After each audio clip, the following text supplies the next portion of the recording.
atau sinyalnya emang susah, atau lagi nonton drakor. Tapi mungkin malam ini bisnis proposal belum keluar ya, besok malam ya. Jadi saya juga ngikutin tuh. Nonton drakor itu keren, tapi buat teman-teman yang lagi skripsi, jangan kebanyakan nonton drakor sih ya. Kita harus mulai fokus dengan skripsi, dan bagi teman-teman yang baru mulai kuliah, sudah boleh menyiapkan dari sekarang. Teman-teman yang SMA juga, jangan terlalu ketakutan dengan apa yang disebut sebagai skripsi, karena itu bisa diatur lah. Nah, oleh karena itu, malam ini kita bicara mengenai mahasiswa sebagai agent of change. Dan nanti bagaimana hubungannya agent of change kemudian dikaitkan dengan skripsi, sehingga kalian tidak stres-stres amat, tetap bahagia, tapi lulus dengan memuaskan. Nah, hari ini tidak hanya untuk para peserta ya, tapi juga hostnya, Mas Pradika juga membutuhkan materi ini ternyata. Tadi saya tanya lagi skripsi juga. Oke, buat teman-teman semuanya kalau masih menyimak, bisa angkat jempolnya. Saya mau ngecek apakah semuanya tune in, atau malah disambi main PUBG atau MLBB ya. Bagi yang baru main MLBB ini ganti season, ya kalau misalnya dari Epic ya pasti turunnya ke Master. Jadi ya, dan saya ini nggak sombong nih ya, saya udah mythic nih. Bukan karena saya keren, tapi sejak saya main TikTok banyak yang gendongin saya. Jadi salah satu keuntungan menjadi salah satu TikToker, ternyata banyak yang nemenin main Mobile Legends setiap malam. Oke, kita mulai dari awal dulu, gimana sih kita mau jadi agent of change. Agent of change di sini adalah seseorang yang memiliki keinginan untuk mengubah dunia, untuk mengubah orang di sekitarnya. Tidak semua orang mau melakukan seperti itu. Kenapa? Karena, ya Allah Pak, mau hidup sendiri aja, bikin diri sendiri seneng aja capek. Apalagi mau ngurusin orang lain, mau mengubah dunia. Pak, ya Allah, mau mengubah pulsa sendiri aja kagak naik-naik, Pak. Mau ngubah IPK sendiri aja susah. Nah, ini adalah suatu konsep berpikir yang harus dibalik. Jadi, kalau orang targetnya cuma diri sendiri, ketika dia gagal, maka dia akan hancur semuanya. Ketika seseorang ingin mengembangkan dunia, mengubah dunia, ingin membantu orang lain, maka ketika dia gagal, minimal dirinya sendiri sudah tertolong. Gitu kebalikannya. Nah, ada pendekatan-pendekatan yang, Pak, menurut saya semua orang tuh ngurusi urusannya masing-masing aja deh. Nggak usah ngurusin urusannya orang, sehingga kalau semua orang baik, nanti semua secara kolektif akan baik. Nah, masalahnya adalah manusia itu jarang sekali bisa melakukan hal-hal mulia, hal-hal hebat kalau tidak berkolaborasi dan berkompetisi. Jadi kolaborasi dan kompetisi itu harus seiring sejalan. Terlalu banyak kompetisi, orang akan saling membunuh, saling menjegal, menghalalkan segala cara. Sedangkan terlalu banyak kolaborasi, jadi tidak ada kemajuan. Kenapa? Karena kita sudah mencobakan itu pada beberapa negara sosialis dulunya, ketika orang terlalu berkolaborasi, semua orang dapat jatah yang sama, makanan yang sama, mobil yang sama, akhirnya nggak ada yang semangat kerja. Jadi kolaborasi dan kompetisi ini adalah hal yang wajib nih, wajib dan kudu diseimbangkan.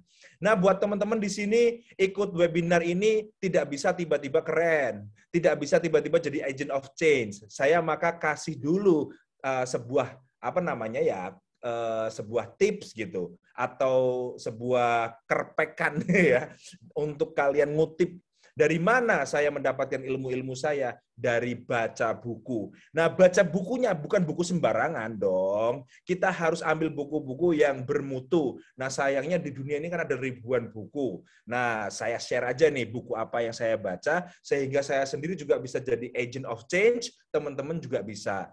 Coba kita lihat dulu yang paling kiri, ada Start with Why. Nah, kalau teman-teman punya tabungan gitu, nabunglah buat buku ya. Ini yang bahasa Indonesia biasanya lebih murah daripada yang bahasa Inggris, selisihnya 2 kali lipat. Toh yang bahasa Indonesianya itu juga udah murah buat dosen sih. Kalau buat mahasiswa ya masih mahal ya, sekitar 100-an gitu.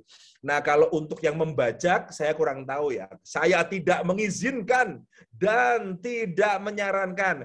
Tapi ya kalau kalian maunya gitu, tanggung kalian sendiri ya. Jadi buku yang pertama ini adalah Start with Why. Start with Why ini ditulis oleh Simon Sinek. wajahnya ganteng, sering mondar-mandir di di TikTok kita, di FYP kita maupun di Instagram kita.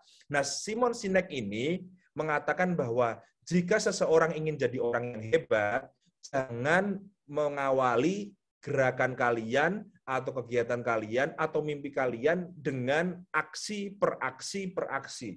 Itu terlalu kecil. Kalian nanti tidak akan mencapai sesuatu hal yang mulia. Maka start with why. Kenapa kalian melakukan sesuatu? Kenapa kalian mau hidup? Kenapa kalian ada di muka bumi ini? Kenapa kalian mau berusaha? Ini adalah start with why. Kan kebanyakan orang itu start with how, start with what. Kalian start with why dulu dong, gitu. Nah, kebanyakan orang di dunia ini nggak punya visi dalam hidup, nggak punya misi dalam hidup. Kenapa? Emang yang namanya orang lahir nggak pakai buku panduan. Kalau kalian beli laptop, kalau kalian misalnya beli TV, itu kan datang ada buku manualnya ya. Kalian langsung buka, oh cara menggunakan TV ini. Sayangnya bayi lahir itu nggak ada buku manualnya. Kalian harus bikin manual sendiri. Itulah namanya start with why. Nah, buku yang kedua ini ditulis oleh Evan Carmichael. Itu Build to Serve. Jadi manusia itu mendapatkan kebahagiaan yang paling utama bukan karena membeli barang, bukan karena pacaran atau menikah dengan lawan jenis yang paling cantik atau paling ganteng. Juga bukan mendapatkan pekerjaan yang paling keren. Itu semua adalah aksesoris. Tapi manusia itu mendapatkan kebahagiaan yang paling utama kalau kalian melayani orang lain. Dalam tanda kutip, membantu orang lain menjadi lebih baik. Ada orang yang memang ingin hidup, yaitu membantu orang untuk mendapatkan kekayaan yang lebih. Ada yang ingin membantu orang lain menjadi pandai dan bahagia. Saya itu membantu kalian untuk kalian lebih pandai dan bahagia, bukan menjadi kaya. Kalau menjadi kaya, kalian harus ikut seminar sebelah ya, bersama Indra. Iya, bukan. Ya kalau itu udah ketangkep, yang lain, yang serius gitu maksudnya. Nah, di situ kalian bisa lihat bahwa orang itu happy membantu orang lain. Jadi, kalau kalian tahu perasaan yang paling nyaman, perasaan yang paling hangat adalah kalian melakukan sesuatu. Contoh aja, kalian lihat ada anak kecil yang belum makan, minta-minta. Kalian kasih aja makan, atau uang yang cukup untuk makan satu kali aja. Kalian rasanya hati udah hangat. Ya kan? Nah, ada ibu-ibu yang jual koran hujan-hujan, korannya harga 2.000, kalian kasih 5.000. Rasanya luar biasa. Itu lebih awet daripada kalian belanja-belanja, misalnya tas KW atau belanja skin. Itu bertahannya hanya berapa menit ya happy-nya ya. Kalau ini lebih awet.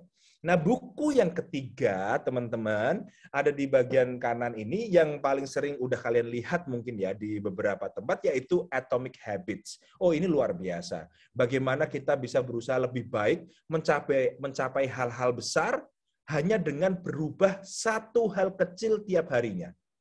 Kalau kemarin kalian naruh kunci motor selalu lupa karena pindah-pindah nggak jelas. Kadang-kadang telat kuliah, telat organisasi gara-gara nyari kunci motor ya.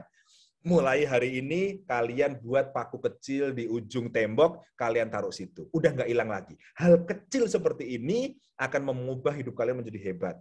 Ini dimulai dari kunci. Nah, kemudian yang biasa bangun tidur kasurnya acak-acakan per hari ini atau besok, kemudian nggak usah dirapiin dulu, yang penting selimutnya kelihatan nutup gitu aja. Nah, satu hal kecil tambah satu hal kecil tambah satu hal kecil. Cowok-cowok nih yang mandi nih handuknya nggak pernah dikeringin ya, tiba-tiba dilemparin aja ke atas kursi, berharap handuknya kering sendiri. Mulai besok dicantelin di tempat yang benar gitu ya. Nah, ini adalah ya, yang cewek-cewek udah mulai panik. Gitu ya, Pak. Nanti suami saya kayak gitu. Iya, suami Anda kan juga laki-laki ya. Jadi kemungkinan mereka akan melempar handuk sembarangan. Kemudian juga kebiasaan cowok-cowok itu kalau ngambil baju, bajunya satu tumpuk diambil tengah, ambruk semua. Terus dia pergi. Ya, itu bisa diubah ya mulai hari ini dengan hal-hal yang sederhana ya. Kalian angkat dulu bajunya, kemudian ambil tengahnya. Nah, itulah kemudian menjadi sebuah Atomic Habits.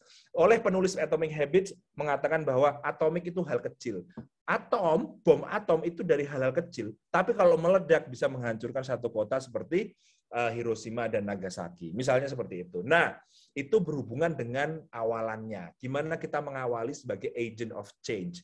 Nah, kemudian setelah kita dalam proses yang benar, kita baca buku tuh namanya buku Mindset yang ditulis oleh Carol S. Dweck, PhD. Ini buku terkenal banget, ini best seller. Kalau ada yang belum baca ini ya rugi banget ya. Kita harus mulai baca yang apa disebut sebagai growth mindset.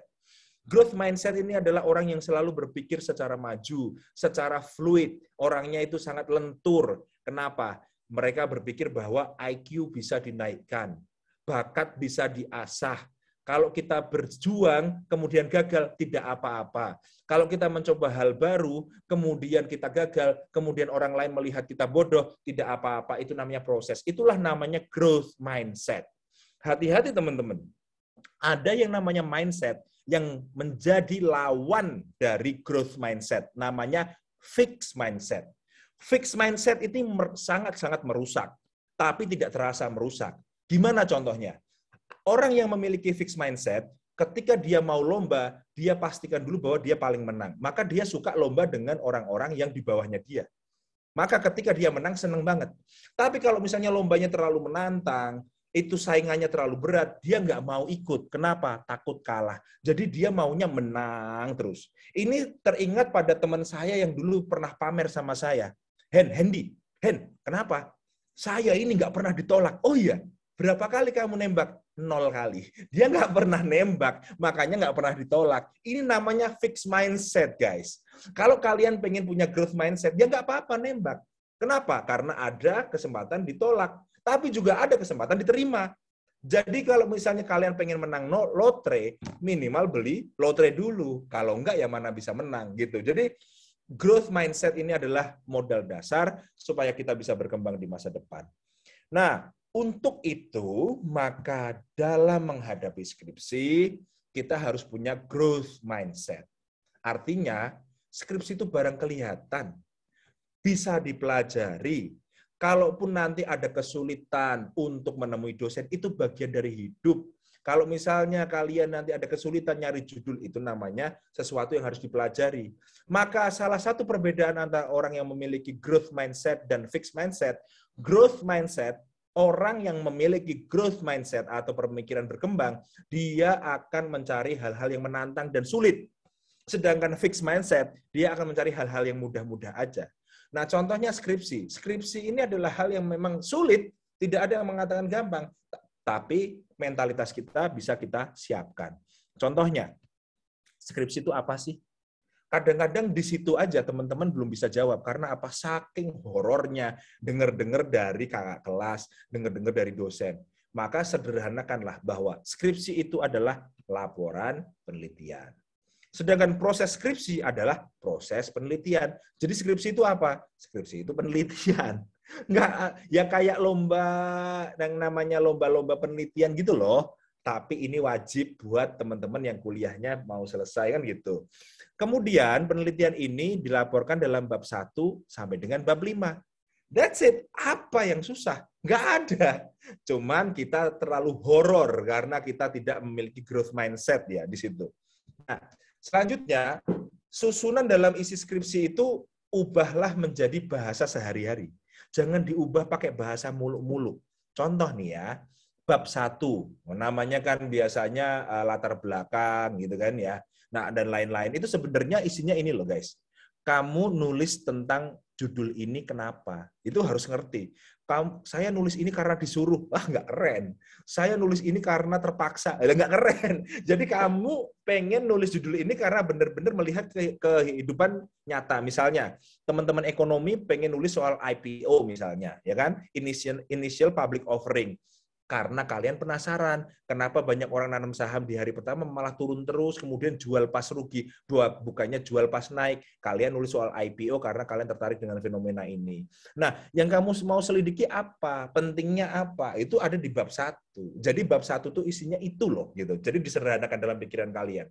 Nah, bab 2, karena sebagai manusia biasa kita tidak bisa menulis sama sekali hal yang baru. Oleh karena itu kita harus baca-baca penelitian sebelumnya. Jadi bab 2 itu isinya yang dulu pernah neliti mirip sama lu siapa? Gitu kan.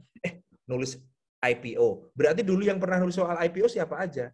Teorinya apa aja? Terus akhirnya teori yang mau kamu pakai apa? Itulah, tanyakan pada diri sendiri.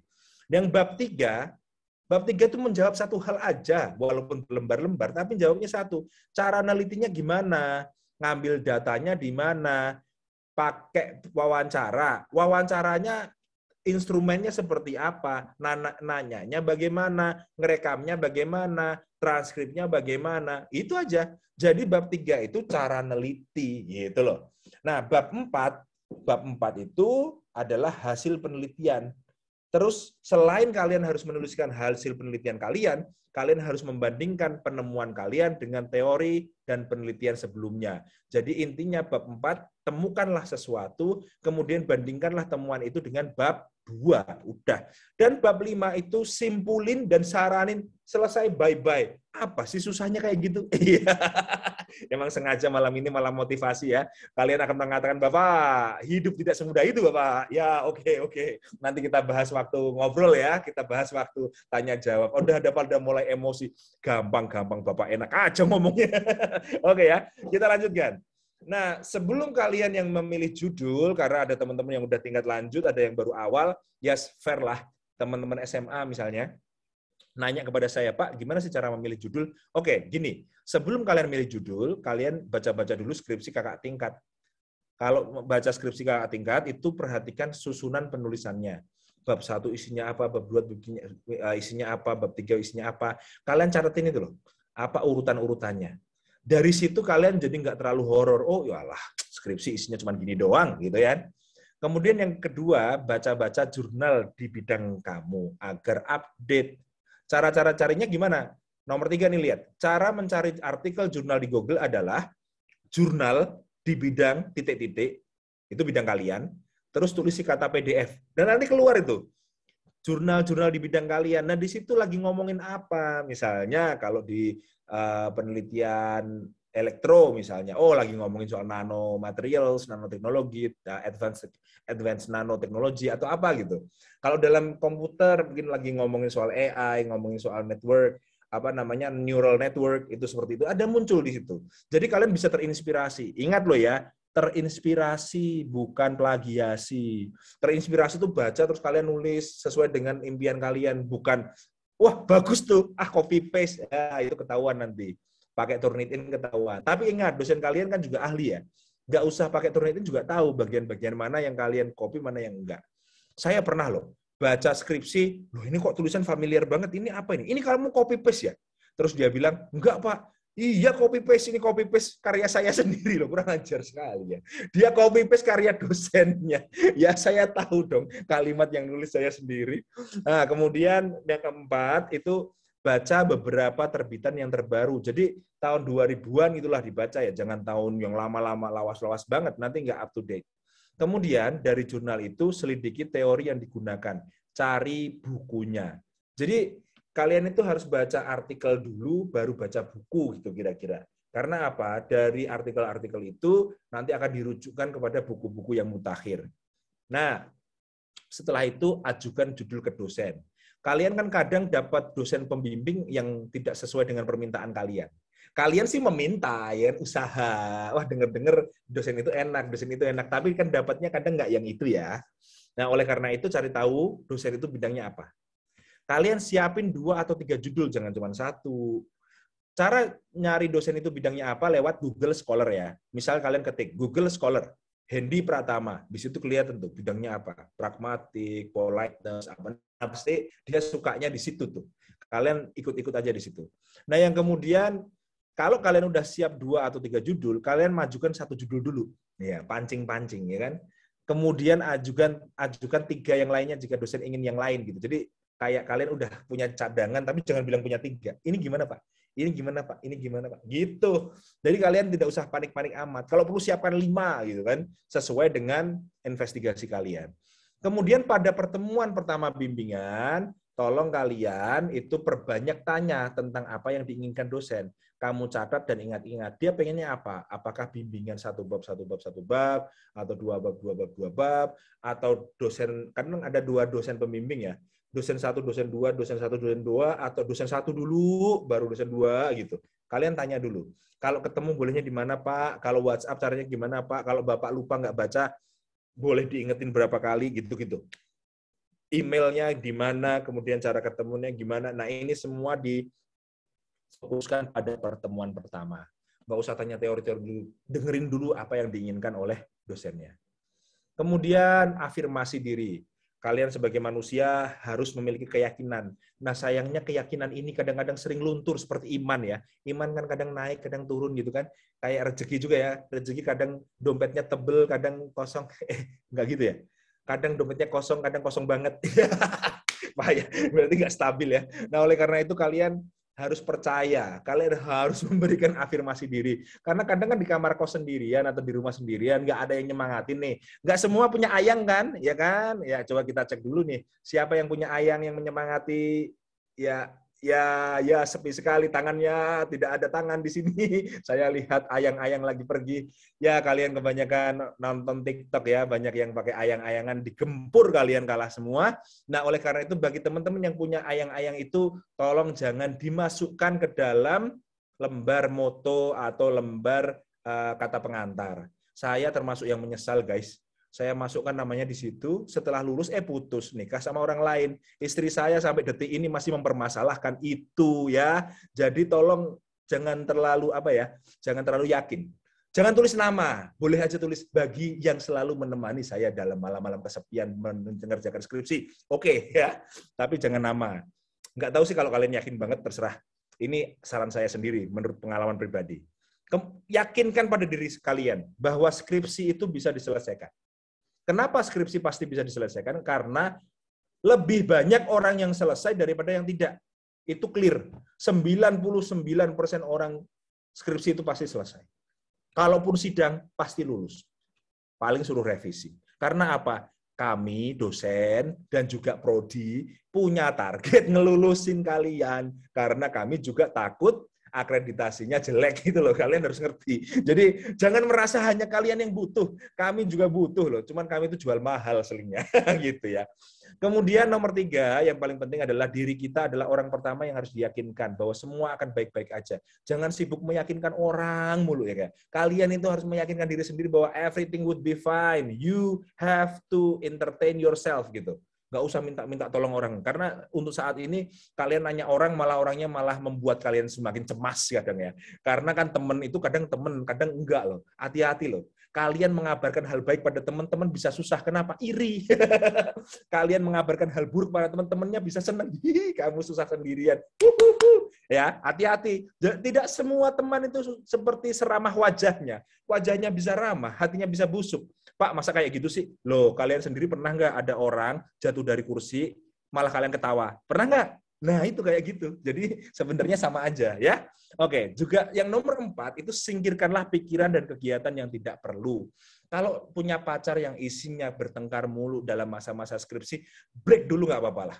Ini skripsi lebih penting, pacar bisa cari ya. Asal kalian nggak cari yang seperti di drakor, karena itu tidak ada. Laki-laki tampan, kaya, mengejar cewek biasa. Habis itu ada cowok kaya, tampan lagi, rebutan cewek biasa.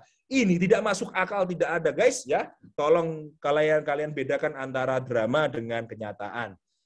Oke, kita masuk ke metode penelitian. Baca lagi semua buku-buku metode penelitian. Kalau sampai belum bisa bedain antara kualitatif dan kuantitatif, kebangetan. Di dalam kuantitatif ada beberapa cara lagi, ada SEM, ada path analysis, ada yang namanya hierarki, itu harus paham. Kalau teman-teman yang suka kuantitatif di bidang ekonomi harus ngerti. Kalau belum ngerti, nonton YouTube, nonton Coursera, nonton Udemy. Ada banyak kursus gratis guys online ya kan. Tapi yang paling terbaik memang webinar nasional dari Komplit ini, luar biasa, nggak ada yang lebih dari ini. Wah, sponsor. Oke. Nah, selanjutnya kalau kualitatif itu juga nggak cuma kualitatif guys. Di dalam kualitatif itu juga ada aliran-alirannya. Ada case study, ada policy study, ada etnografi, ada fenomenologi. Nah, selama ini kok kalian yang pakai kualitatif cuma bilang ini kualitatif deskriptif. Ya Allah, itu udah nggak laku guys. Itu ada luas. Banyak pilihan, kamu harus baca banyak buku Metopen. Metopen tahu kan? Metode penelitian itu loh, mata kuliah ya kan gitu. Kemudian highlight atau garis bawahi info-info penting. Baca buku itu harus sambil dicoret-coret. Saya suka bingung sama orang yang punya buku tapi bersih banget. Itu sebenarnya buku atau koleksi perangko ya. Kalian tuh cuma pengen pamer-pamer di media sosial ya. Buku itu ya dicoret-coret, tapi ada teman saya sih yang jengkel kayak gini, enggak, emang buku itu harus bersih, terserah. Tapi menurut saya kalau buku itu harusnya dicoret-coret. Kalau mau dicoret-coret mungkin difotokopi aja lah.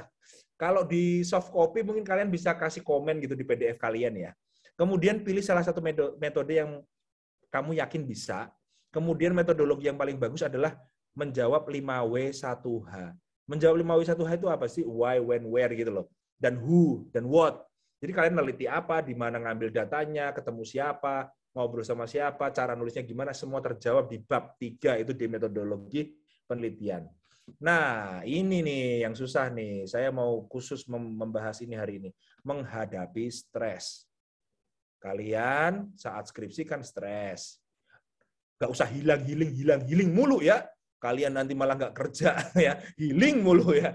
Yang pertama ya, stres adalah hal umum, harus dihadapi bukan dihindari. Kalian stres karena skripsi, dosennya stres karena nggak naik pangkat, dosennya stres karena pengen jadi profesor belum bisa-bisa, dosennya stres karena ternyata di rumah masih ngontrak. Ada loh, dosen masih ngontrak itu ada loh. Jadi kalian jangan kira dosen itu masalahnya sama. Jadi stres adalah hal umum yang nanti juga akan stres kalau udah selesai skripsi, stresnya lain. Kalian selesai skripsi, stresnya daftar wisuda. Ternyata telat 1 hari harus bayar lagi 1 semester, kan stres yang lain lagi kan. Maka stres itu adalah hal umum, harus dihadapi bukan dihindari. Yang kedua, stres beda dengan depresi. Stres itu rasanya kayak ada beban berat di punggung kita. Nah, kita harus refreshing sekali-sekali, kita harus menghadapi itu. Tapi kalau depresi beda loh guys. Kalau depresi, ada perasaan ingin menyakiti diri sendiri, ada perasaan ingin menyakiti orang lain, tidak bisa melihat keindahan, pikirannya selalu negatif. Nah, ini depresi. Kalau stres, bisa kita sembuhkan sendiri, bisa disembuhkan bersama teman. Tapi kalau depresi, itu butuh dokter ya. Bedain ya. Kalau sekarang ini mulai ada kata-kata yang bicara sendiri dalam otak, menyuruh kalian menjedot-jedotkan kepala ke tembok, itu bukan stres, ya, itu penyakit. Itu harus dan kalau kalian kena depresi dan penyakit, jangan ngomong sama teman, apalagi teman yang sok religius. Soalnya apa? Bukannya disuruh ke psikiater, kalian malah dibilang, kamu kurang bersyukur. Kamu kurang ibadah, lama-lama kalian beneran nyemplung ke sumur. Ya, jangan kayak gitu. Kalian harus cari bantuan ke profesional. Kemudian yang ketiga adalah kerja, jaga tempo, jangan sampai meninggalkan skripsi lebih dari 24 jam. Salah satu indikator yang benar adalah kalian kalau buka folder, tahu foldernya di mana dan mana filenya. Kalau kelamaan ninggal skripsi, kalian buka komputer, foldernya mulai hilang. Yang mana itu berarti kalian udah kehilangan tempo. Ngerti ya maksud saya? Ngerti ya? Oke. Kemudian ada revisi 1, revisi 1.1, udah final banget. Yang mana itu filenya kalian yang lebih ngerti ya? Kemudian yang keempat itu healing sama staycation-nya nanti aja kalau udah selesai guys. Di tengah-tengah skripsi nggak usah pakai staycation, healing, nggak usah. Nanti hilang temponya gitu ya.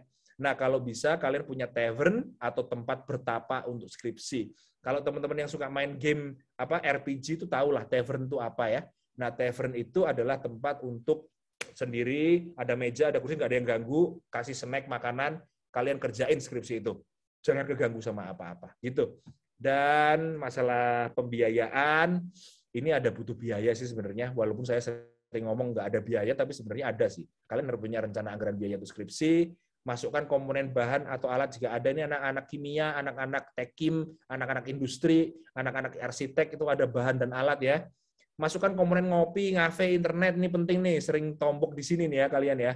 Komponen transport, kemudian komponen penyelenggaraan sidang, snack jika dibutuhkan, dan siapkan biaya ini jauh-jauh hari. Nah, dan terakhir, aspek rohaniah jangan lupa dong. Berdoa yang spesifik tentang skripsi dan studimu. Saya paling males tuh ada orang berdoa gini, ya Allah berikanlah yang terbaik. Wah, kasihan malaikatnya itu loh. Yang terbaik itu apa guys? Kalian dikasih terbaik nggak mau nanti. Jadi ya Allah selesaikanlah skripsi saya ya Allah. Yang menyelesaikan kalian, tapi ya Allah berikanlah kemudahan untuk menyelesaikan skripsi ini dan studi saya gitu ya. Perbanyak ibadah atau meditasi. Jadi sekarang ini kan ada beberapa latihan yoga, latihan meditasi, kemudian ibadah yang wajib harus kita tambahin. Mulai berpikir apa yang terjadi dalam pikiran saya, sedang berpikir buruk atau berpikir baik. Itu harus tahu nih yang kalian rasakan di situ. Kemudian sering berdialog dengan diri sendiri tentang apa yang kalian inginkan dalam hidup. Kalian tuh pengen apa sih dalam hidup? Kalau emang pengen kaya, ya nggak usah nanti daftar-daftar PNS, daftar-daftar penyuluh. Kalau pengen kaya, ya daftarlah perusahaan startup gitu. Tapi kalau pengennya memang senang ketemu orang, mengabdi, kalian ngobrol sama orang yang memang senang, daftarlah jadi guru gitu loh. Kalian pengen kaya raya, tapi daftar jadi guru, ya sedih terus nanti hidup kalian. So you have to know what you want ya guys. Kemudian yang terakhir, kalian sedang menjalani hidup kalian, bukan hidup orang lain. Masuk ke dokteran, bukan karena kalian pengen jadi dokter, karena orang tua kalian pengen kalian jadi dokter itu sangat sangat berbeda ya. Kalian pengen jadi SH, ternyata hanya kalian melihat kerennya Hotman Paris. Kalian ternyata jiwanya tidak ada terpanggil ingin menjadi pengacara. Kan kasihan gitu kalian. Oleh karena itu, you are living your own life, not living others people life. Gitu ya. Dan saya tutup dulu segini untuk pemancing diskusi. Semoga ada hal-hal yang mungkin lebih mau digali, ingin ditanyakan kepada saya. Ngomong-ngomong, kenapa kalian harus tanya saya? Lah kan saya sekolah S1, S2, S3. Kuliah terus, guys. Jadi saya tahu nih kuliah dari luar sampai dalam kan. Yang selanjutnya saya juga dosen kan. Kalian kan nggak pernah tanya gimana sih dosen itu perasaannya, kenapa dicari susah dan lain sebagainya. Kalian bisa tanya saya. Dan semoga itu bermanfaat nanti. Oke, saya kembalikan ke Pradika untuk dilanjutkan ke proses selanjutnya. Terima kasih. Oke, baik. Terima kasih Bapak Hendy. Ini semangat sekali memberikan materinya untuk kita semuanya, walaupun sudah malam ini ya Pak ya. Dan selanjutnya ini sesi tanya-jawab sekaligus dialog interaktif. Jadi silahkan buat teman-teman boleh langsung bertanya kepada Bapak Hendy dan nanti langsung dijawab oleh Pak Hendy. Dan silakan untuk raise hand, nanti akan saya tunjuk. Jadi silakan mungkin punya keluh kesah ataupun apa terkait dengan skripsi dan kemudian proses kalian berkuliah, saya persilahkan di Zoom ini untuk saling sharing juga kepada Bapak Hendy. Oke, silakan teman-teman untuk raise hand, saya persilahkan. Oke, masih ada satu ya ini ya. Oke, selanjutnya ini ada lagi. Mungkin satu dulu Pak ya, ini saya. Oke, sudah 2 orang. Oke, next selanjutnya. Baik, penanya yang pertama atas nama Reynaldia dari Jawa Tengah. Ya, silakan.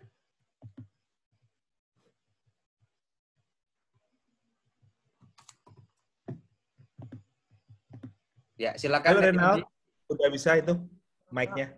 Silakan. Sudah. Perkenalkan Pak, nama saya Reynal Fernando, asal Jateng, mahasiswa UMS Teknik Mesin semester 2. Pak mau nanya gimana cara menghilangkan rasa malas saat tugas menumpuk? Oke. Oh gitu. Gitu doang? Iya. Oke. Langsung jawab Pradika atau mau langsung dijawab Pak? Boleh langsung dijawab. Oke, langsung dijawab. Renal, saya kira kamu adalah Profesor Renal Kasali. Bukan. Ternyata Renal yang lain. Saya cukup deg-degan karena Prof. Renal itu kan salah satu mentor saya. Jadi saya takut gitu kan menjawab ini. Tapi kalau cuma masalah rasa malas, saya itu punya beberapa teknik dekonstruksi itu untuk membuat kita nggak malas. 1, kalau kalian malas garap tugas, sebenarnya alternatifnya apa sih? Kalian di rumah tuh ngapain? Syuting film? Ketemu sama Luna Maya? Kalian tuh kalau nggak garap tugas tuh ngapain gitu? Kalian lagi menjadi sutradara film box office? Enggak juga kan? Nah sebenarnya tugas itu adalah representasi bahwa kalian dipaksa untuk melakukan hal yang tidak berguna. Karena kalian dipaksa untuk melakukan hal yang berguna karena selama ini kalian selalu tertarik untuk melakukan hal yang tidak berguna gitu loh. Nah, yang kedua, tugas-tugas yang rasanya seperti sia-sia itu adalah membentuk sebuah fondasi atau dasar untuk kita melakukan hal-hal yang hebat. Kalau misalnya teman-teman di akuntansi, tugasnya numpuk banget, ngisi tabel ini, memeriksa arus masuk, arus keluar, itu membosankan, itu beratus-ratus lembar gitu, tiap hari selama bertahun-tahun. Tapi itu adalah syarat dasar. Saya kasih contoh begini, saya itu baru mulai latihan tenis itu 1 tahun atau 2 tahun yang lalu. Nah, di situ, kalau pengen main di lapangan, saya itu belum boleh loh sama pelatih saya. 2 bulan, 3 bulan pertama itu suruh mukul bola, 100 bola, pukul. Boleh main nggak? Nggak boleh. pukul. 2 bulan nggak boleh, 3 bulan nggak boleh. Itu tugas. Tapi setelah 6 bulan, pukul gitu, ada lawannya. Jadi bisa main loh. Padahal dulunya nggak bisa sama sekali. Gitu, Renal. Jadi kalau misalnya kamu lagi malas-malasnya, pikirkan 2 hal ini. 1, alternatifnya apa sih? Alternatifnya cuma rebahan. Yang kedua, kalian nanti bisa berakhir membenci jurusan kalian, membenci pekerjaan kalian. Karena apa? Karena skip tugas-tugas ini. Tugas sedikit yang di-skip, kemudian numpuk sama besok, akhirnya tidak bisa di-handle. Dan itu akan menjadi sangat stres, dan bisa aja ada juga teman yang keluar gara-gara kebanyakan tugas yang nggak dikerjakan. Jadinya nilainya kurang semua. So, don't let it happen to you ya, Renal. Makasih. Oke, kembali ke Pradita. Oke, mau menambah pertanyaan lagi untuk Pak Hendy atau kurang puas dengan jawabannya, boleh langsung bertanya lagi. Makasih Pak, sudah. Oke, saya kira masih ada pertanyaan lagi kan Pak ya. Oke, next selanjutnya atas nama inisial NH, Jawa Timur. Wih, buset, pakai inisial. Silakan NH. NH, silakan NH. Baik, terima kasih kepada host Pradika yang telah mengizinkan saya untuk bertanya. Sebelumnya mohon maaf Pak, saya nggak bisa on cam karena sinyal di sini susah.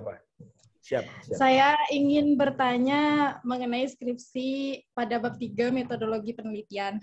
Nah, di dalam analisis data, teknik analisis data pada penelitian jenis kualitatif itu kan pada umumnya mahasiswa-mahasiswa kayak skripsi kakak tingkat yang lainnya itu banyak menggunakan di analisis data itu menggunakan model Miles and Huberman yang dimana terdapat 3 alur yakni penyajian data collection, terus kesimpulan. Namun pada bukunya Sugiono pada tahun 2019 ini beliau menyatakan bahwa terdapat 4 tahapan, yakni data collection, reduksi data, penyajian data, dan kesimpulan. Yang saya tanyakan di sini, apakah sebenarnya itu sama saja atau bagaimana Pak? Dan cara mudah dalam menganalisis data itu seperti apa? Mohon penjelasannya. Dan pertanyaan satu lagi Pak, apakah responden pada jenis penelitian kualitatif itu harus minimal 10 responden atau bagaimana Pak? Terima kasih. Oke. Terima kasih untuk NH. NH namanya siapa sih? Kok pakai singkatan? Nama panggilannya? Nur Hazlina, Pak. Oke. Nama panggilannya Lina? Bukan? Enggak, Lina. Oke, siap. Jadi gini, kalau kalian melihat metodologi penelitian menurut Haberman misalnya, kemudian menurut Sugiono misalnya, nah penulis metode penelitian itu ada ratusan bahkan ribuan. Oke, nge-mute sendiri. Jadi kalau kalian misalnya melihat Sugiono aja, ini Sugiono bukan kakek Sugiono bukan ya? Saya pastikan dulu nih, bukan. Bukan ya. Sugiono peneliti ya. Oke, siap. Nah, Sugiono, kemudian ada Haberman gitu kan. Itu kan nama-nama yang terkenal di kampus kalian. Di skripsi di wilayah kalian. Penulisnya itu ada ratusan bahkan ribuan. Gitu, Lina.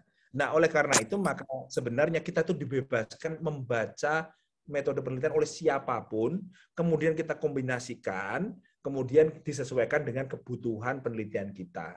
Nah, boleh aja berarti salah satu item diambilkan dari Sugiono, satu item diambilkan dari Haberman. Nanti kalau ditanya sama penguji atau sama pembimbing, kenapa? Karena saya butuhnya ini, Pak, sama ini gitu. Jadi sebenarnya tidak ada yang mengatakan mana yang benar, mana yang salah. Bahkan ketika kamu mengatakan bahwa itu ada 3, itu ada 4, woi, ada yang mengatakan 7, Sperber mengatakan 8, ada yang mengatakan 11. Banyak, beda-beda. Jadi kamu harus mulai baca lebih dari sekadar 2 buku itu. Tambah satu lagi gitu. 4 lah misalnya atau 5. Jadi ketika kamu menyebut secara yakin bahwa sepertinya seakan-akan hanya ada Huberman dan Miles dan misalnya si Sugiono, di tempat lain ada Arik Kunto, di tempat saya ada Harmer, di tempat saya lagi ada Nunan, di tempat saya ada Richard, di tempat saya lagi masih ada Creswell, ya kan? Yang di sini pernah dengar Creswell kan banyak banget. Jadi nggak cuma itu doang, gitu ya. 1. Kemudian yang kedua tentang data, kalau misalnya kita ngambil data minimal 10, itu bukan cara kerja kualitatif.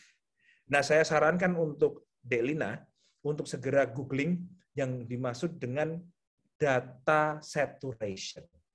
Jadi kecukupan data di dalam penelitian kualitatif itu tidak berbasis minimal 10, minimal 4, minimal 3, enggak. Satu orang aja, kalau emang udah kaya banget, dan emang penelitiannya longitudinal dalam waktu yang lama, itu juga udah cukup. Satu mau dibandingin dengan satu orang lagi yang dengan kondisi berbeda, dengan tingkat ekonomi berbeda, berarti cuma 2 bisa. Kemudian ternyata 2 itu, yang satu ekstrim miskin, yang satu ekstrim kaya. Bagaimana cara mereka melakukan KB misalnya?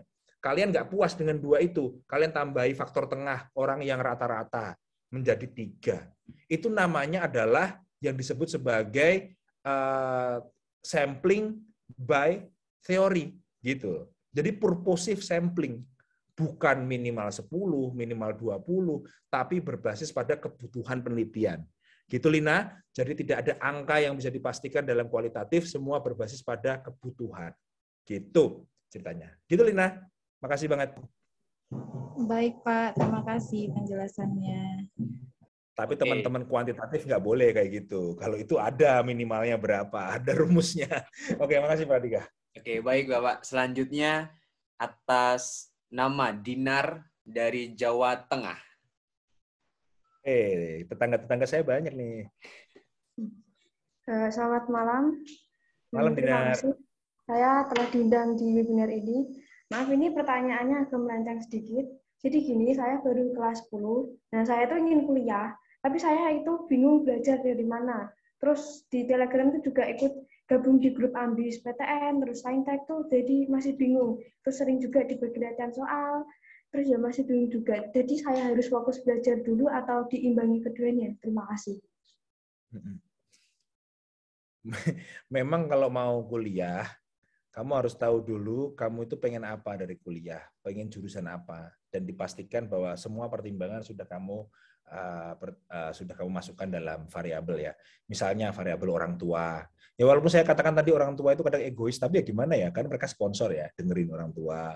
Kemudian yang kedua, masa depannya bagaimana. Ya kadang-kadang kalian kan mungkin orang yang memang senang banget sama kemajuan zaman ya. Mungkin mau ngambil IT atau ngambil ekonomi atau apa. Tapi siapa tahu dalam hati kalian tuh kalian orangnya lebih adventurous gitu. Nggak penting duit, yang penting adventure. Misalnya ngambil antropologi, sastra Jawa. Kalian pengen baca-baca tulisan-tulisan masa lalu gitu. Karena kalian orangnya sangat menyukai sejarah. Kan boleh aja kayak gitu. Nggak semua orang loh tujuannya duit. Nggak semua orang tujuannya kaya gitu kan. Nah oleh karena itu kamu harus tahu dulu. Pertama itu. Yang kedua, kamu masuk harus negeri nggak? Atau harus swasta nggak? Kalau harus negeri cuma ada 3 loh jalan masuknya. Yang satu SNM, yang kedua SBM, yang ketiga mandiri. Kalau SNM itu harus berbasis rapor. Gara-gara berbasis rapor, kalian akan bersaing dengan SMA-SMA yang murah-murah nilainya gitu. Nggak tahu kalau kalian dari kampus favorit, ternyata nilainya pelit, bisa aja kalah sama yang ini ya kan. Jadi itu satu. Dan kedua, kalian harus masuk ke itu kan, 25% teratas atau apa gitu kan. Kalau enggak, berarti nggak bisa masuk SNM. Yang kedua, kamu harus masuk SBMPTN. Kalau SBM sih kan namanya juga tes. Kalian belajar sekuat-kuatnya dan kemudian sefokus-fokusnya supaya bisa lolos SBM. Tapi itu pun juga masih susah kadang-kadang. Jadi kalian juga tidak boleh terlalu keras sama diri kalian sendiri. Kalian harus tahu bahwa di dalam jurusan tertentu terlalu ketat misalnya. Jadi bisa aja pilihan pertama itu yang susah banget, yang kedua yang biasa gitu. Dan yang ketiga adalah seleksi mandiri. Seleksi mandiri biasanya bisa langsung ke kampusnya, jadi kalian hanya bersaing di tingkat lokal. Tapi tetap aja susah sih. Seleksi mandiri di UGM ya tetap aja susah, ya kan? Oleh karena itu maka kamu harus tahu. Nah, masalahnya Pak belajar dulu atau gimana dulu? Ya kamu pengen apa? Kalau pengen masuk swasta, ya paling penting kuatkan dulu ekonominya kan gitu. Masuk swasta yang bagus kan mahal. Itu pun masih harus ada tes gitu. Nah, oleh karena itu apa sih yang harus saya lakukan dulu Pak gitu. Pertanyaannya jawabannya mudah. Dinar keterima dulu dah. Nanti yang lain-lain dipikir nanti ya. Kalau belum keterima mau ngapain ya? Pak saya mau kuliah tapi nggak keterima ya nggak bisa kuliah gitu. Gitu ya Dinar ya. Makasih. Baik, terima kasih Pak. Ya, terima kasih Dinar. Next, ini inisial SRM dari Jakarta. Selamat malam Pak, selamat malam kandidat. Terima kasih atas Halo. kesempatannya. Saya mau bertanya, Pak. Kalau yang ada 2 pertanyaan. Yang pertama, kenapa dosen itu kalau di chat udah baca, tapi dia nggak balas gitu, Pak? Jadi udah baca, tapi kayaknya di back atau nggak dibalas, terus lupa. Terus yang pertanyaan kedua, sekarang kebijakan setiap kampus itu gimana sih, Pak? Apa udah nasional atau wajib offline, atau bebas kampusnya tuh mau offline atau online? Karena teman saya ada yang dia nggak bisa offline, terus di dosen pembimbingnya pun nggak bisa bantu. Gitu. Terima kasih. Ya, oke. Yang pertama, saya kok jadi nggak enak ya sama kalian ya. Saya itu juga mengalami loh sebenarnya. Jadi WhatsApp-nya dosen itu beda sama WhatsApp-nya mahasiswa. Kita itu kadang-kadang ada yang dapat 40 bimbingan, apalagi yang doktor dan profesor kan ya. Kita juga bimbing S2, S3, jadi bisa sampai 100-an gitu. Jadi tidak seperti WhatsApp kalian yang sepi begitu, kemudian nunggu si gebetan lama gitu kan, nggak balas-balas, dia balik kayak udah kemarin kayaknya sehari WhatsApp bisa 10 kali, hari ini enggak, lama-lama ghosting, itu enggak kayak gitu. Itu loh, apa numpuk terus hilang gitu loh. Jadi kalian nggak usah sungkan mengingatkan kalau emang kelewat 24 jam atau 2 kali 24. Jadi setiap 1 kali sehari atau 2 hari. Jadi jangan karena sungkan kalian enggak berusaha. Jadi walaupun dibaca doang atau kelewatan, itu sebenarnya dia udah lihat tapi lupa lagi. Paling keren itu sebenarnya gini, kalian pas WhatsApp, pas dia di depan laptop, pasti dikerjain. Nah, masalahnya kan kita nggak tahu kapan dia di depan laptop. Makanya usaha aja terus gitu. Kadang-kadang kalau ada orang WhatsApp atau mahasiswa WhatsApp, pas saya di depan laptop akan dilayani lebih cepat daripada pas saya di jauh gitu loh.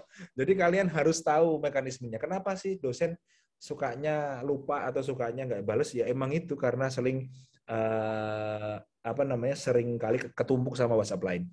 Kemudian yang kedua, saya harus jujur, kehidupan dosen membosankan sekali. Kelihatannya tuh keren, tapi bosen banget. Masa ada yang namanya nulis jurnal, pengabdian, penelitian, nulis buku, koreksi lagi, revisi. Itu tuh kayak endless cycle of, nggak tahu, mungkin ya, prototipe neraka itu diambil dari kehidupan dosen mungkin. Nanti kalian di neraka bosen gitu. Kayak 24 jam itu isinya itu, terus ngutek-ngutek dokumen, terus itu. Jadi ya kalau saya minta dimaklumi, itu jahat. Tapi saya minta kamu tahu kira-kira cara kerjanya kayak gitu. Jadi kamu tahu kekeh aja sehari sekali atau 2 hari sekali. Jangan sampai seminggu, 2 minggu hilang nanti. Ya. Terus yang kedua tadi gimana sih kebijakan pemerintah atau kampus? Sebenarnya paling gampang gini, semua kampus itu wajib hybrid sebenarnya. Karena yang berangkat itu ya boleh, yang enggak ya enggak gitu. Jadi yang di kelas itu ya ikut kelas biasa, yang di rumah nyimak pakai Zoom. Itu harusnya. Sayangnya ada dosen yang bahkan Zoom aja kesusahan, ya kan? Boro-boro mau mengombinasikan antara kelas dengan rumah. Nah, oleh karena itu saya cukup yakin ya, semester depan pasti udah offline semua. Nah, cuman masalahnya yang semester ini ya biasakan dengan gonjang-ganjing, dan kalau ada pengumuman bahwa itu hybrid dan kalian kok dihukum gara-gara di rumah, ya ini harus lapor ke WR1 atau ke dekan. Karena nggak fair dong. Tempat saya ini barusan ada, saya antar ke WR1 buat lapor. Karena apa? Yang namanya hybrid itu separuh berangkat, separuh enggak. Dosennya ngotot supaya datang, kan padahal ada orang yang dari Papua, ada orang dari Sulawesi, kan susah juga. Gitu ya. Makasih banget buat pertanyaannya. Terima kasih, Pak. Oke, selanjutnya dari Sabta. Ini sumut atau mana ya? Oke, baik. Terima kasih. Sebelumnya selamat malam untuk Pak Hendy. Perkenalkan, nama saya Sabta Sari. Asal saya juga dari Universitas Negeri Semarang, Pak. Saya dari Fakultas Teknik. Dari jurusan PKK, Prodi Tata Kecantikan angkatan tahun 2019, asal saya dari Sulawesi Tenggara. Oke, baik. Saya ingin bertanya Pak mengenai bagaimana sih caranya berkonsultasi kepada dosen mengenai judul skripsi yang sesuai dengan keahlian kita nih. Contohnya dari saya sendiri kan tata kecantikan Pak. Nah, saya itu misal memiliki bidang keahlian dalam tata kecantikan, dan saya ingin memilih judul skripsi menggunakan media pembelajaran itu menggunakan aplikasi. Contoh di TikTok. Misal saya ingin menggunakan media pembelajaran itu menggunakan TikTok. Tapi dari pengalaman kemarin, ada cutting saya juga mengajukan hampir sama mengajukan seperti saya, namun ditolak Pak dengan dosen. Katanya TikTok itu tidak bagus untuk media pembelajaran, begitu Pak. Jadi kayak misalkan dari dosen menolak, kami untuk membuat media pembelajarannya itu menggunakan TikTok. Nah, itu bagaimana Pak sarannya ataupun solusinya Pak? Terima kasih banyak. Waduh. Kalau TikTok itu tidak baik, berarti saya tidak baik untuk kalian. Ya, karena kan nyatanya sampai di sini diundang Mas Pradika juga karena TikTok. Tapi cara yang terbaik untuk berkonsultasi tentang judul, jangan bawa cuma judul. Jadi kalian bawa beberapa fotokopian, PDF atau apa, yang isinya adalah judul skripsi lain yang menggunakan TikTok misalnya, satu. Kemudian beberapa sampul lain berupa tesis. Ya, sampul disertasi yang mengandung TikTok-nya. Kemudian kalian juga bawain PDF atau halaman depan dari beberapa jurnal yang membahas mengenai pembelajaran menggunakan medium TikTok. Ini udah banyak. Jadi kamu bawa itu. Jadi kuncinya buat teman-teman yang lain di sini, kalau ngajuin judul jangan cuma selembar iwir-iwir. Jangan selembar itu acan ya. Kalian bawa belakangnya itu lampiran-lampiran tentang penelitian-penelitian yang udah ada di judul-judul yang mirip. Itu bukan karena kalian keren udah baca, nggak perlu baca semua sih, tapi bawa aja. Karena dengan seperti itu dosen akan melihat kalian serius banget dan kayaknya akademis banget ya, padahal belum tentu dibaca. Itu cara yang sudah saya pakai dulu, dipakai beberapa adik kelas saya, dan dipakai oleh para bimbingan saya yang udah denger-denger gitu. Ternyata sangat efektif. Gitu ya caranya. Jadi jangan bawa judul acan, tapi juga lembar-lembar lain yang menunjukkan bahwa tema yang sedang kalian bahas itu akademis dan sedang diteliti oleh para peneliti lainnya. Begitu. Oke, baik Pak. Terima kasih banyak atas sarannya. Masih.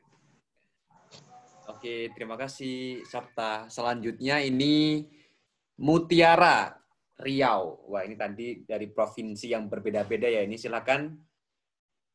Tiara. Pradika hebat banget kayaknya, banyak yang tanya nih. Semangat ya Pak ya. Semangat ya. Oke. Silakan dari Riau Mutiara. Assalamualaikum warahmatullahi wabarakatuh, Pak. Waalaikumsalam warahmatullahi wabarakatuh. Mohon maaf, Pak, kalau off cam karena jaringan, Pak. Iya, nggak apa-apa. Silakan. Saya mau bertanya, bagaimana cara menentukan judul skripsi agar bisa diterima oleh dospem dan bagi kita itu mudah untuk mengerjakannya? Dan pertanyaan kedua, itu bagaimana Pak, apabila kita ini kan lagi ngerjain skripsi ini kan, tapi stuck di bab 2 gitu, bagaimana mulainya lagi? Terima kasih Pak. Oke, Mutiara jangan tutup mic dulu, karena memang kita harus interaksi. Kemudian yang kedua, memang nggak usah pakai gambar, nggak apa-apa, suaranya udah kayak penyiar radio ya, enak banget ya Pradika ya. Jadi, Mutiara, tadi udah kita bahas ya sedikit tentang bagaimana mengajukan judul. Itu jangan sampai cuma judul doang, tapi juga jurnal-jurnal yang sedang in gitu. Nah, cara nyarinya gimana? Cara nyarinya adalah, kamu jurusannya apa Mutiara?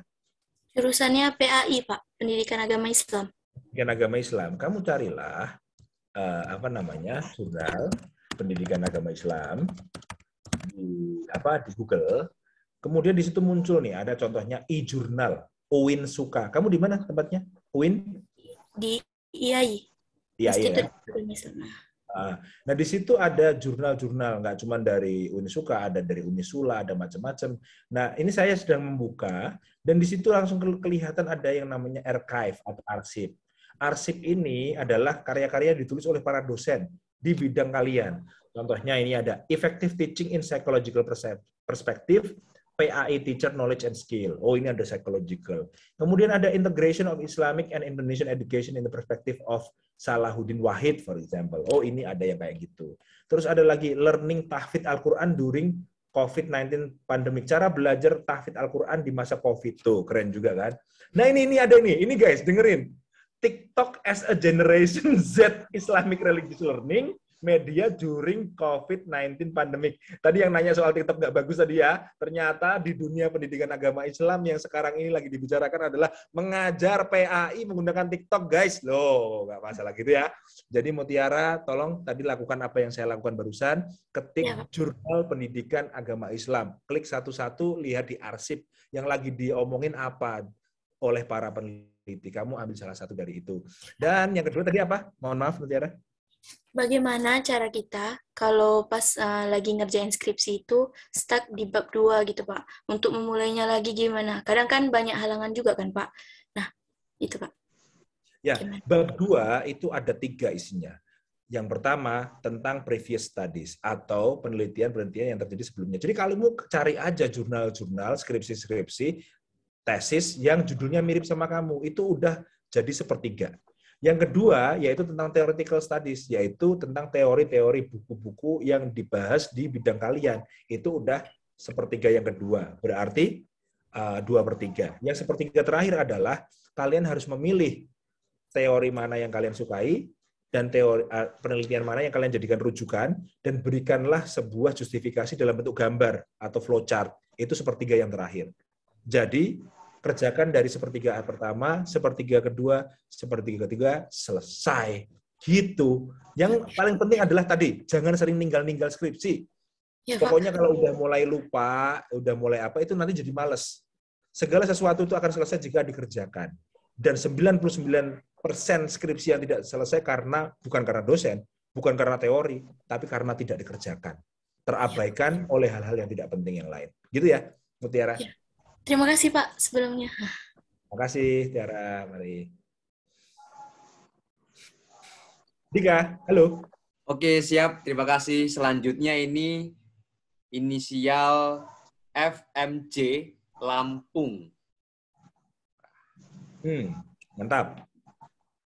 Lampung. Ini semua perwakilan provinsi sepertinya nih, Pak ya. Iya. Dia sedang memandikan gajah. Enggak, Ding. Apa ya, Lampung harus gitu ya. Oke, silakan. Teman dari Lampung. Halo, Pak. Suara saya terdengar nggak ya, Pak?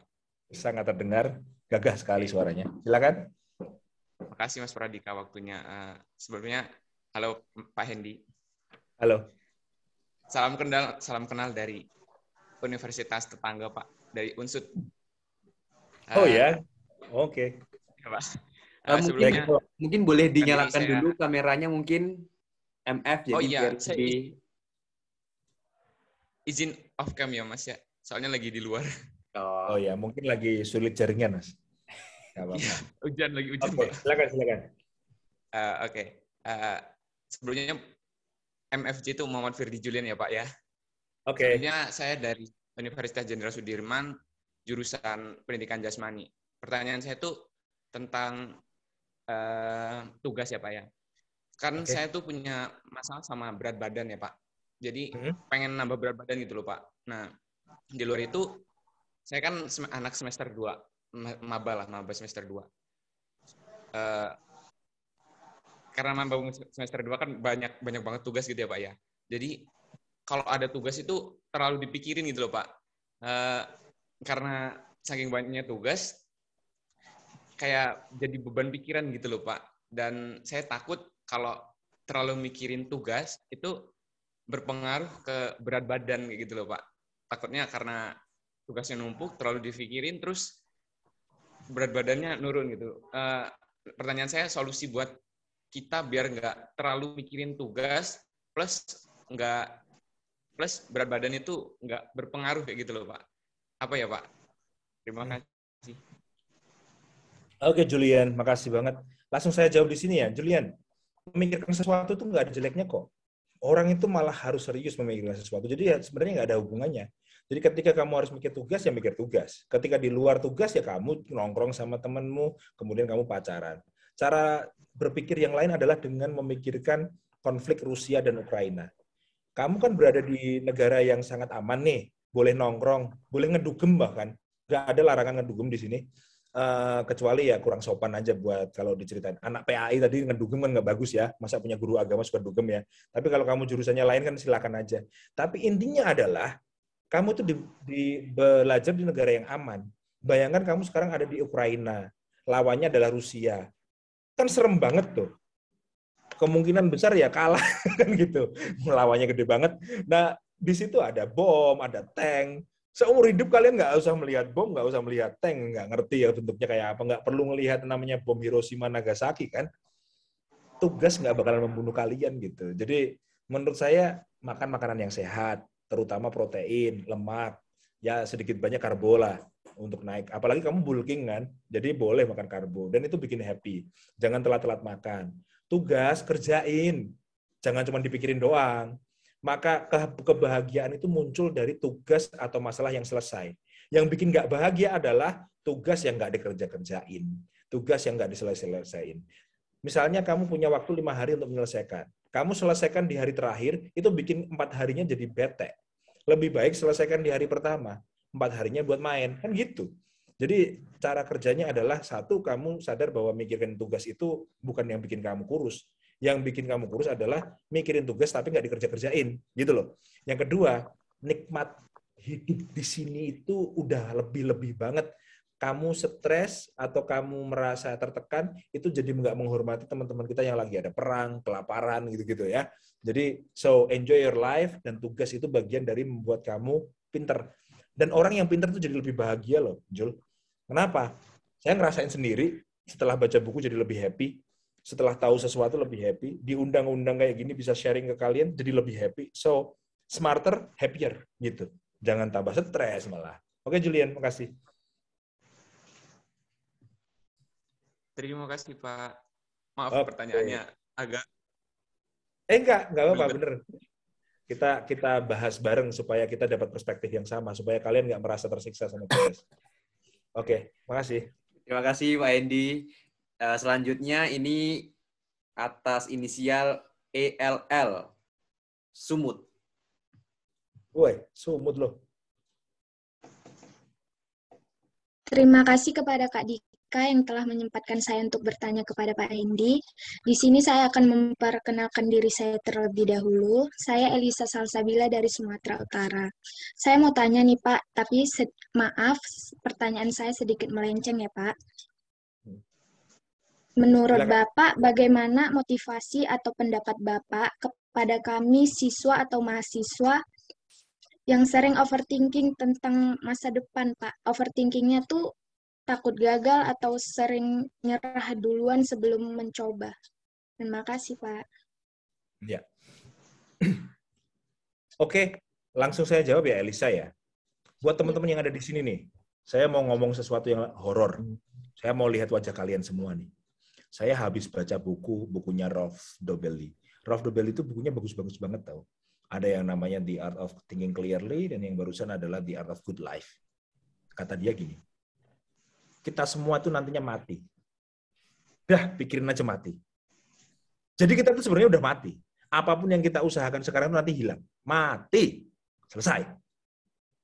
Wong sama-sama mati aja kok. Kalian masih bingung soal masa depan. Ngapain?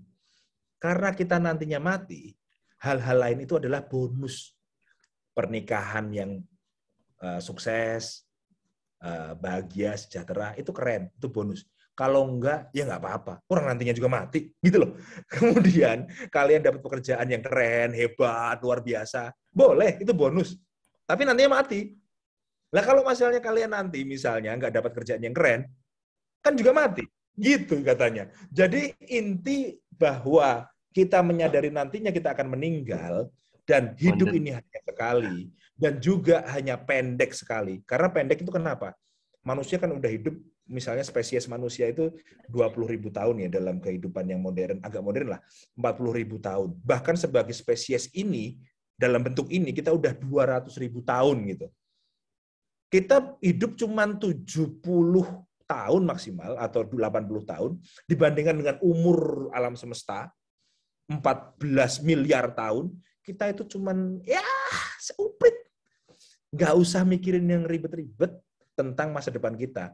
Karena gini, sesuatu yang belum terjadi, lebih baik kita serahkan terhadap apa yang mengalir gitu. Tapi yang sekarang ini, kita harus sukses. Caranya gimana?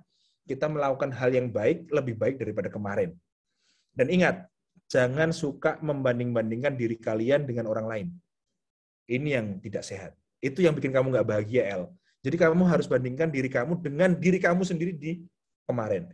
Selama kamu hari ini lebih bagus daripada kemarin, oke. Jadi kalau hari ini kamu bisa baca 2 lembar, 3 lembar buku, kemarin nggak baca, berarti hari ini lebih baik. Kalau minggu lalu kalian nggak baca buku sama sekali, hari ini baca buku, itu udah lebih baik. Stop comparing yourself with others. Itu kuncinya sih, El. Supaya enggak overthinking. Compare yourself with you were yesterday and you are today should be better than before. Gitu ya, El. Makasih. Makasih banyak, Pak. Gila sih, keren banget Pak Edi. Terima kasih. Oke, selanjutnya atas inisial ya, ini DAZ. DAZ mana ini DAZ? Saya, Kak. Iya. Banyak ya dari Medan, Sumut ya. Salam dari Binjai. Nggak gitu ya. Oke, banyak juga. Oke, silakan DAZ dari Medan. Assalamualaikum warahmatullahi wabarakatuh, Pak. Mohon maaf, sebelumnya saya tidak bisa on cam. Ya. Nah, jadi, saya kan saat ini sedang menyusun bab 3 metodologi penelitian kan, Pak. Di mana dengan pendekatan kuantitatif, teknik pengumpulan data saya itu kuesioner gitu. Jadi saya melihat beberapa penelitian terdahulu bahwa kuesioner mereka itu ditujukan ke karyawan gitu kan. Sedangkan dalam penelitian saya ini ingin saya tujukan ke nasabah gitu, Pak. Otomatis kan pernyataan mereka itu kan berbeda gitu kan, Pak. Gimana caranya mengubah pernyataan tersebut namun data kita tetap valid seperti mereka gitu, Pak. Itu aja, Pak. Oke. Ya, gini, DAZ itu siapa sih namanya? Halo? D-nya apa? Dwi Arizona, Pak. Oh, Dwi Arizona. Dwi Arizona. Oke, Dwi. Gini, yang namanya kuesioner itu sumbernya ada 2. Yang satu dari yang udah jadi di penelitian sebelumnya, terus kita tulis bahwa kuesioner ini berasal dari penelitian ini. Bisa aja 2 penelitian kita jadiin satu, kita kombinasikan. Kita nggak usah kita bikin yang udah dari orang gitu. Kita minta izin kalau perlu oleh orang itu kalau kita mau pakai. Itu boleh. Nah, yang kedua kita bikin sendiri. Cuman kelemahannya kalau kita bikin sendiri kadang kurang valid. Nah, oleh karena itu maka kita harus melakukan kombinasi antara yang udah dibikin orang sama yang bikinan kita sendiri. Nah, kalau dalam penelitian kuantitatif sebenarnya ada teknik namanya dimension reduction. Tapi berat. Itu membutuhkan ratusan input, kemudian ratusan variabel, baru ngumpul di satu sisi, kemudian kuesioner jadi bagus. Itu fit to model gitu. Tapi keberatan. Nah, dalam kasus kamu, ditanyakan kepada pegawai, kemudian ditanyakan pada nasabah, ya diubah aja.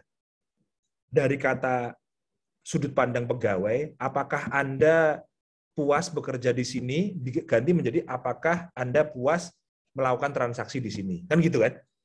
Kalau ada pertanyaan, apakah Anda puas dengan pimpinan di sini, itu nggak bisa ditanyakan kepada nasabah. Oh, nasabah nggak punya pimpinan, ya kan? Apakah Anda memiliki suatu pengalaman yang tidak baik selama ada di sini, itu bisa ditanyakan ke nasabah, bisa ditanyakan kepada karyawan. Jadi intinya, selama kamu punya konstruk atau punya variabel yang ingin ditanyakan kepada nasabah, ya nggak apa-apa. Nggak harus sama persis dengan punya orang-orang. Itu tetap valid. Asal kamu benar-benar udah memeriksa pertanyaan-pertanyaan itu bisa dijawab. Pertanyaan-pertanyaan itu tidak di luar konteks. Kalau misalnya nasabah kan misalnya ada konstruk namanya kepuasan, ya kan? Ada konstruk yang namanya variabelnya namanya adalah integritas misalnya, atau kenyamanan gitu. Kepuasan, kenyamanan, dan sebagainya. Ada bukunya gitu. Nah, kamu bikin aja, nggak usah takut. Punyamu beda sama temanmu bukan berarti punyamu nggak valid. Punyamu sedang meneliti hal yang baru, gitu, Dwi. Jadi nggak usah khawatir. Oke ya? Iya, Pak. Terima kasih ya, Pak. Sama-sama. Oke, baik. Selanjutnya, ini atas nama Bestari Aisyah Usri. Firsa Bestari, bukan? Bukan. Itu Bestari. Oke, Bestari, makasih.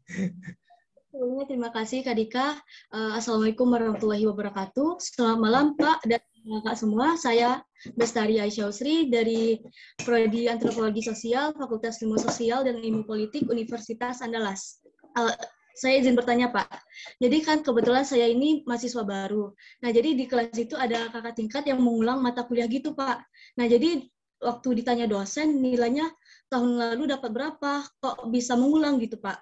Nah jadi dia itu jawab ada yang dapat C plus sampai D gitu Pak. Jadi pertanyaan saya, menurut Bapak faktor apa saja sih yang bisa menyebabkan mahasiswa tersebut bisa mengulang mata kuliah tersebut?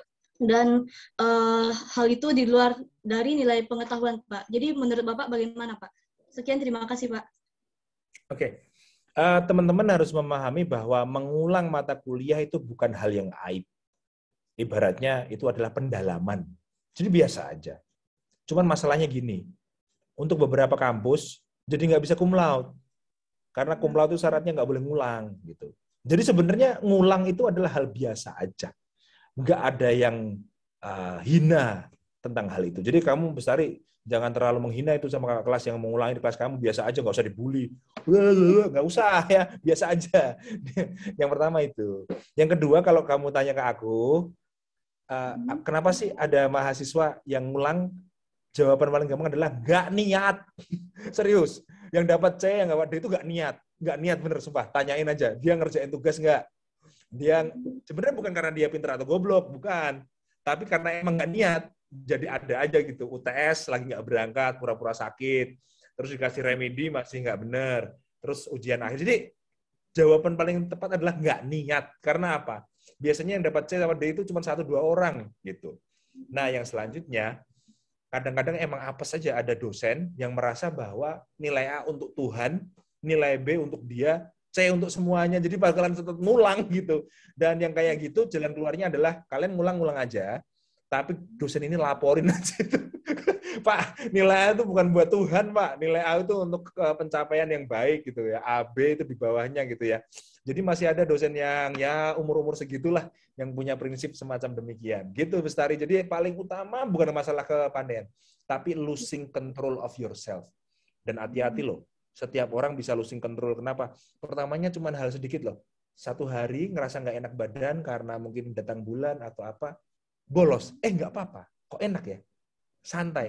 Hari kedua, minggu depannya tambah 4 hari, tambah, sehingga apa? Lebih dari 25% bolosnya. Sehingga kenyamanan yang sedikit itu, ya nggak ada namanya skip tugas langsung banyak. Pasti karena 1, terus 2, itu ngumpul, akhirnya apa? Fail. Gitu. Yang terakhir adalah plagiasi biasanya. Kalau kalian ketahuan plagiasi yang terlalu parah, dosen jadi marah banget, kalian dikasih C atau D. Gitu. Makasih, Bestari. Terima kasih atas jawabannya, Pak. Sekian, Pak. Oke, Bestari. Selanjutnya atas nama DP Jakarta. Down payment kayaknya. Uang DP. Halo DP. Halo dari Pak. Jakarta. Oke, nggak ada wajahnya, nggak apa-apa deh. Mohon maaf ya Pak, jaringan di sini tidak stabil. Iya, nanti push up sama Mas Pradika. Dia sukanya ngegas-ngegas gitu soalnya. Dia sukanya ngomong push up. Oke, DP silakan. Baik Bapak, Assalamualaikum warahmatullahi wabarakatuh. Selamat malam Pak Hendy. Ya.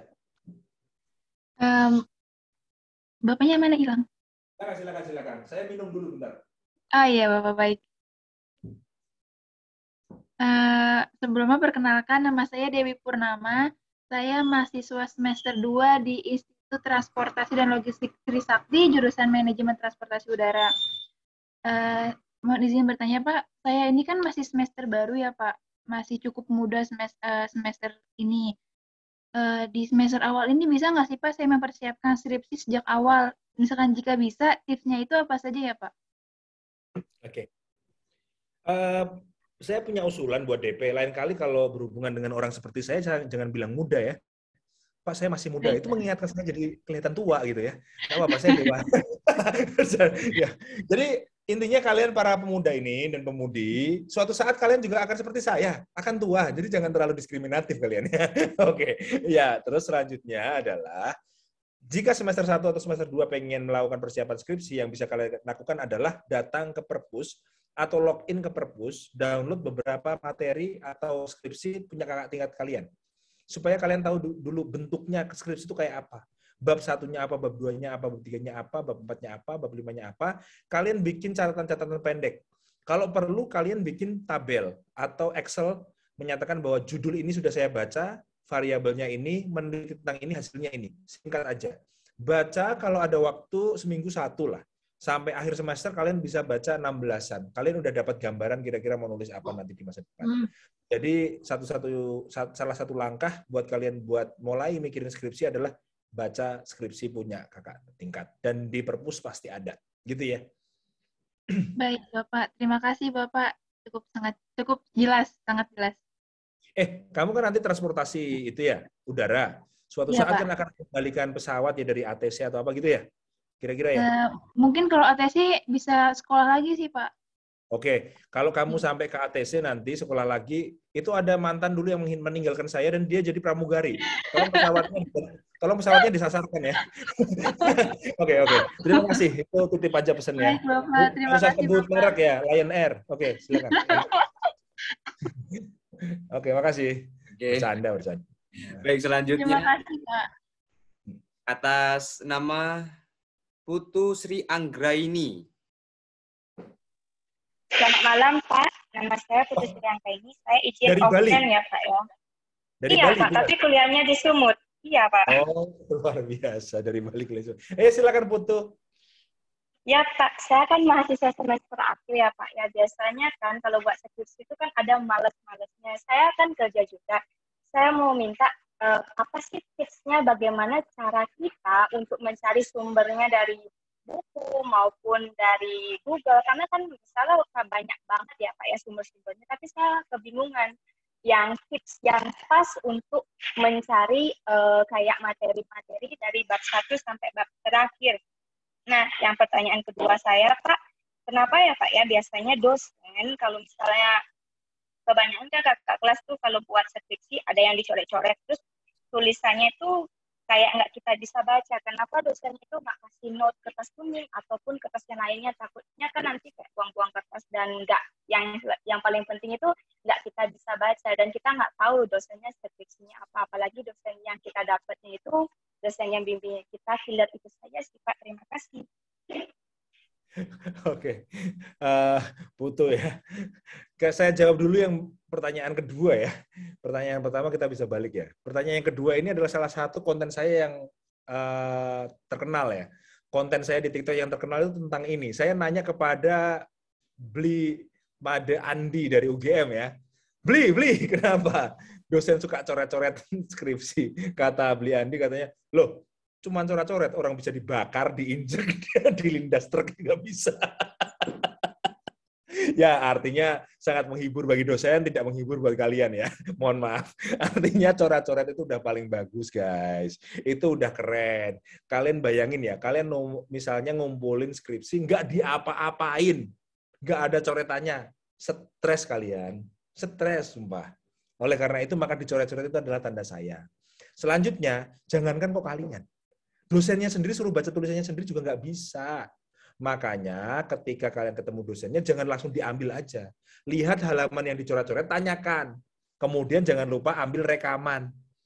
Itu penting. Karena apa? Dosennya juga lupa kadang dia nulis apa. Jadi sambil dia nyoret-nyoret misalnya, atau selesai nyoret-nyoret, atau kalian ambil setelah seminggu dicoret-coret, kalian bukain halaman-halaman yang dia coret. Jangan bilang, iya aja. Pak, mohon maaf Pak, ini apa, Pak, ini apa, gitu. Jadi penting. Coretan itu penting, jauh lebih berharga daripada tidak dicoret sama sekali. Kemudian yang kedua adalah ketika itu berupa file, dosennya nyoretnya langsung pakai komputer itu udah enak banget. Tapi sebenarnya nggak banyak yang mau. Saya aja lebih senang nyoret kok daripada pakai komputer, soalnya capek, sama lonely, kesepian. Kalau nyoret-nyoret kan enak di depan kalian. Sama juga ini, membalaskan dendam saya dulu. Masa dulu saya dicoret-coret, kalian nggak?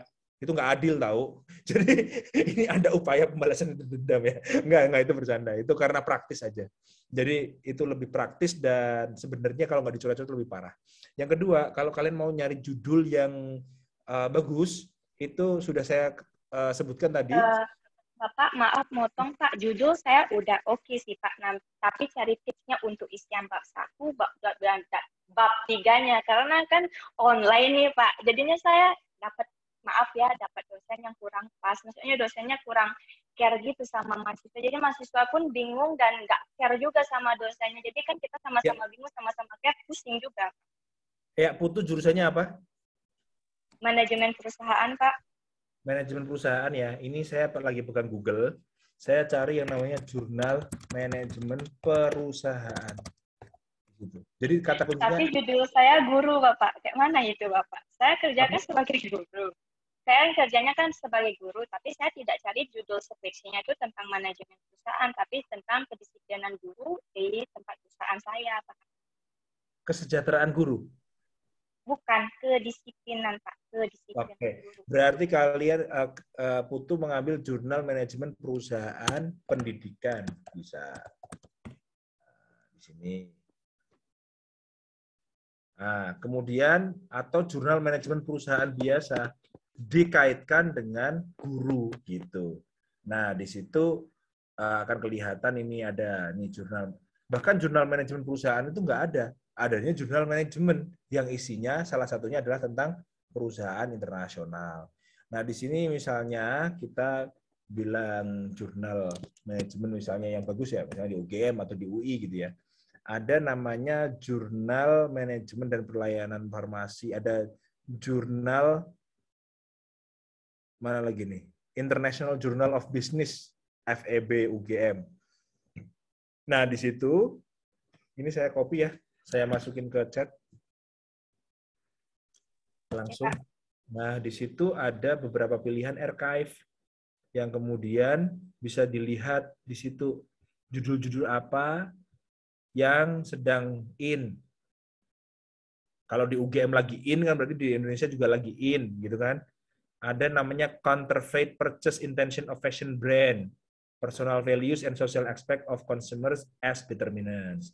Terus ada juga tentang Panic Buying misalnya. Ini masih yang soal bisnis, soal marketing ini ya soalnya. Nggak semuanya tentang manajemen perusahaan soalnya. Kemudian Factors Affecting of E-Wallets misalnya. Millennials Response Towards Luxury Fashion. Kita cari judul-judul yang berhubungan dengan perusahaan atau pendidik. Nah, itu di beberapa arsip sebelumnya. Mungkin yang arsip hari ini enggak, tapi arsip yang dulunya mungkin membahas tentang yang mirip-mirip kayak gitu. Tapi BTW ya, yang diambil Putu itu aneh banget. Dia ngambil manajemen perusahaan, tapi ngambil temanya guru. Ya mungkin ya? Bukan, Pak. Gini, saya kan memang jurusannya manajemen perusahaan. Tetapi di kampus saya itu mengizinkan untuk mencari topik penelitian yang lain. Jadi saya bekerja di sini, saya ambilnya itu kedisiplinan di sekolah ini gitu Pak. Jadinya kalau kita buat itu tidak sesuai dengan jurusan kita, tapi kita memilih judulnya sesuai dengan kita sendiri Pak. Jadinya tidak ditentukan sama sekali. Itu loh Pak. Ya, kesulitannya adalah ketika iya, Putu. Saya mungkin potong sedikit. Ya, saya potong sedikit. Ketika kamu mengambil judul yang tidak umum dari jurusanmu, maka ketersediaan dosennya jadi terbatas. Nah, oleh karena itu, maka jadinya antara kamu yang harus mengalah ke judul yang lebih umum di prodi kamu, atau kamu akan mati-matian meyakinkan dosen supaya ikut ke judul kamu. Apalagi tadi disampaikan dosennya adalah dosen yang cukup kolot. Ini agak sulit. Makanya kalau bisa kamu negosiasi ya, supaya nggak terlalu kesulitan gitu. Jadi walaupun tidak diarahkan sama sekali, tadi saya sudah sebutkan bahwa siapa dosenmu, cari di Google Scholar bidangnya apa.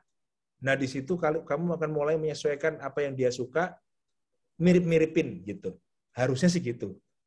Jadi udah kejauhan ya, udah sampai bab 3 ya? Belum, Pak. Nah, ini dia permasalahannya, Pak. Karena kita online, kan. Jadinya kami semester awalnya tuh kan offline. Jadinya kami tuh nggak pas dapat dosen yang kurang aware, kurang care sama kita. Jadinya kita juga, dosennya kayak main-main. Nah, dan pas ngasih tugas ya gambleng, ngasih tugas gitu aja tanpa menjelaskan lebih detail. Dan jadinya kami mahasiswa juga bingung, kayak mana ya. Makanya dosennya slow respon sekali, itu yang membuat kami susah. Oke, ini kayaknya harus dilanjutin di DM saya nih, Putu. Instagram saya Karena ini masalahnya lebih ke arah psikologis ya daripada masalah skripsi. Bisa kirim ke @hendypratama ya di DM. Saya biasanya kalau DM Instagram akan saya bales, tapi kalau DM TikTok, aduh parah sekali DM TikTok itu tenggelam, nggak jelas isinya gitu ya. Mohon maaf. Lanjutin ya Putih ya. Nanti saya tunggu. Makasih. Sip, Pak. Thank you, Pak. Ya, terima kasih Sama-sama. Bu Sri dan Pak Hendy. Nah, ini satu penanya terakhir ini. Nanti kita next ke acara selanjutnya. Jadi, untuk penanya terakhir atas nama SR Sumut. SR Sumut. Ya, terima kasih buat Bang Lika. Oke. Halo Pak. Halo SR. SR namanya siapa? Perkenalan Pak, nama saya Rani. Oke Rani, silakan. Pak, saya ingin bertanya. Boleh Sekarang kan Pak. Bentar, Rani, untuk menunjukkan fisiknya mungkin, jadi biar lebih tahu kita. Jaringannya agak Radika kayaknya selain mencari informasi juga mencari penampilan ya. Wah, luar biasa. Cerdas sekali. Biar lebih detail, biar lebih Pak. Lebih detail ya. Oke Rani, silakan. Kalau jaringan terganggu ya kita kasih diskon lah Pak Radika. Ya, silakan. Pak, saya mau minta saran nih Pak. Kan Ya. saya mau kuliah kan Pak, tapi bingung sama jurusannya. Jurusannya entah biar buat peluang kerjanya banyak, Pak. Tapi saya bingung sama jurusannya, saya mau ngambil apa gitu, Pak. Oke. Kebetulan gini ya, saya juga lagi nyusun buku namanya Kuliah Buat Apa. Isinya yaitu tentang panduan gimana mau kuliah, cara mengambil jurusan, kemudian waktu kuliah ngapain aja, kemudian cara memahami dosen dan sebagainya. Tapi ada bab khusus membahas soal pemilihan jurusan. Nah, beberapa hal yang mungkin harus diperhatikan saat memilih jurusan yaitu yang pertama tentang passion. Passion kamu itu udah punya atau belum? Nggak semua orang punya passion, jadi nggak masalah. Kalau punya, alhamdulillah, enggak ya nggak apa-apa. Kalau punya, cocokin. Kalau passionnya emang angka, masuk aja MIPA, matematika, masuk aja fisika, gitu kan. Tapi kalau enggak, ya jangan maksain. Kalau emang passionnya bahasa, masuk bahasa. Kalau passionnya art, gitu, ya jangan masuk matematika, nanti kelihatan bodoh sendiri, kan gitu. Passion. Tapi nggak semua orang punya passion. Kalau kalian punya passion, bagus. Dan jangan lupa, passion nanti bisa terbentuk saat kalian menjadi ahli di bidang tertentu. Kemudian yang kedua, itu perhatikan tentang keinginan orang tua juga. Karena sebagai sponsor biasanya gitu kan. Sponsor pengen apa. Tapi itu bukan sebuah jawaban yang terkunci. Itu adalah sebuah pilihan juga. Orang tua nggak bisa maksain dong. Yang mau sekolah kan anaknya, bukan orang tua. Gitu kan. Yang selanjutnya yaitu tentang apa yang akan kita capai di masa depan. Memang ada beberapa jurusan yang mungkin tidak akan bisa membuat kaya, karena jurusannya misalnya PPKN, jurusannya emang jurusan kayak gitu-gitu ya. Emang kalian pengen mengabdi pada negara, kalian pengen mengajari orang untuk pinter PPKN. Tapi jangan salah, yang lebih penting daripada jurusan, yang lebih penting daripada universitas adalah kemampuan kalian. Sama-sama kampus gede, daripada kalian ranking terakhir di kampus gede, kalian lebih baik ranking 1 di kampus biasa. Artinya apa? Kemampuan kalian menjadi terbaik di lingkungan kalian itu menjadi lebih baik daripada sekadar ikut kampus besar, tapi kalian bukan siapa-siapa di situ. Jadi nggak usah khawatir gitu. Jadi ada passion, ada orang tua, ada ekonomi. Oh ya jangan lupa ngambil jurusan yang kalian bisa bayar. Jangan-jangan kalian seneng banget, orang tua kalian seneng banget, tapi harus jual rumah, jual sawah gitu kan? Ya jadi nggak nikmat kuliahnya. Tiap UKT harus ngejual sapi gitu kan, nggak nyaman juga gitu. Jadi ada beberapa hal yang bisa dilihat, kemudian di masa depan nggak ada yang bisa memastikan. Katanya IT bagus, banyak juga yang nganggur. Katanya dokter bagus, ternyata banyak juga dokter yang masih nyari klinik buat kerja gitu. Nah artinya juga PPKN tadi saya sebut, PPKN kan nggak menjanjikan, ya kata siapa? Ternyata ada yang jadi dosen, politisi, ada yang jadi rektor, ya kan? Ada yang jadi menteri karena PPKN gitu. Jadi tergantung kerja keras kita dan juga tergantung kemampuan kita daripada jurusannya. Teman-teman dari jurusan filsafat misalnya, itu kan nggak ada yang kerja jadi filsuf, tapi malah ada jadi manajer bank, ada yang jadi direktur, Padahal filsafat loh. Jadi nggak usah khawatir soal jurusan apa yang diambil, yang penting kamu pertimbangkan, jalani, komit, kemudian lakukan dengan sepenuh hati. Jangan gagal di situ. Makasih, gitu. Oke Pak, makasih. Oke, terima kasih Pak Edi dan Rani. Dan selanjutnya untuk sesi tanya jawab sudah selesai. Dan bagi teman-teman yang tadi sudah mau bertanya dan kemudian tidak mendapatkan mungkin slot untuk menyampaikan ke Pak Hendi, mungkin bisa nanti DM melalui IG-nya Pak Hendi ya. Atau mungkin setelah acara ini boleh disampaikan ke saya, nanti akan saya sampaikan ke Pak Hendinya. Dan selanjutnya ini ada suatu pertunjukan Pak untuk kita semuanya dari salah satu peserta atas nama Naila ya. Halo Naila, ada? Halo Naila. Suara saya terdengar? Oke, terdengar. Siap. Bismillahirrahmanirrahim. Jadi, pidato ini adalah pidato dengan 3 bahasa, yaitu bahasa Inggris, bahasa Indonesia, dan bahasa Jepang, yang akan saya persembahkan untuk teman-teman dan Bapak Hendi yang terhormat dengan tema Peran Pemuda bagi Masa Depan Bangsa. Bismillahirrahmanirrahim. Assalamualaikum warahmatullahi wabarakatuh. Waalaikumsalam warahmatullahi wabarakatuh. Yang terhormat, Wakil Rektor Universitas Negeri Semarang, Bapak Dr. Hendi Pratama, SPD MA. Yang terhormat, Kak Pradika Kurniawan selaku host acara pada hari ini. Dan yang saya hormati, hadirin teman-teman sekalian yang berhadir di Zoom pada hari ini. First of all, at our event today, namely the national webinar held by Complete, I would like to say thank you for the opportunity given to me so I can deliver my speech entitled The Role of Youth for the Future of Our Beloved Nation, Indonesia. But first, please let me introduce myself. My name is Radia Naila, but my friends usually call me Naila. I'm 16 years old and I'm in 2nd grade in SMIT Ukhuwah Banjarmasin. I'm speaking here and now, it's not because I'm more knowledgeable than the audiences. And maybe some of you are even smarter than me or more diligent than I am.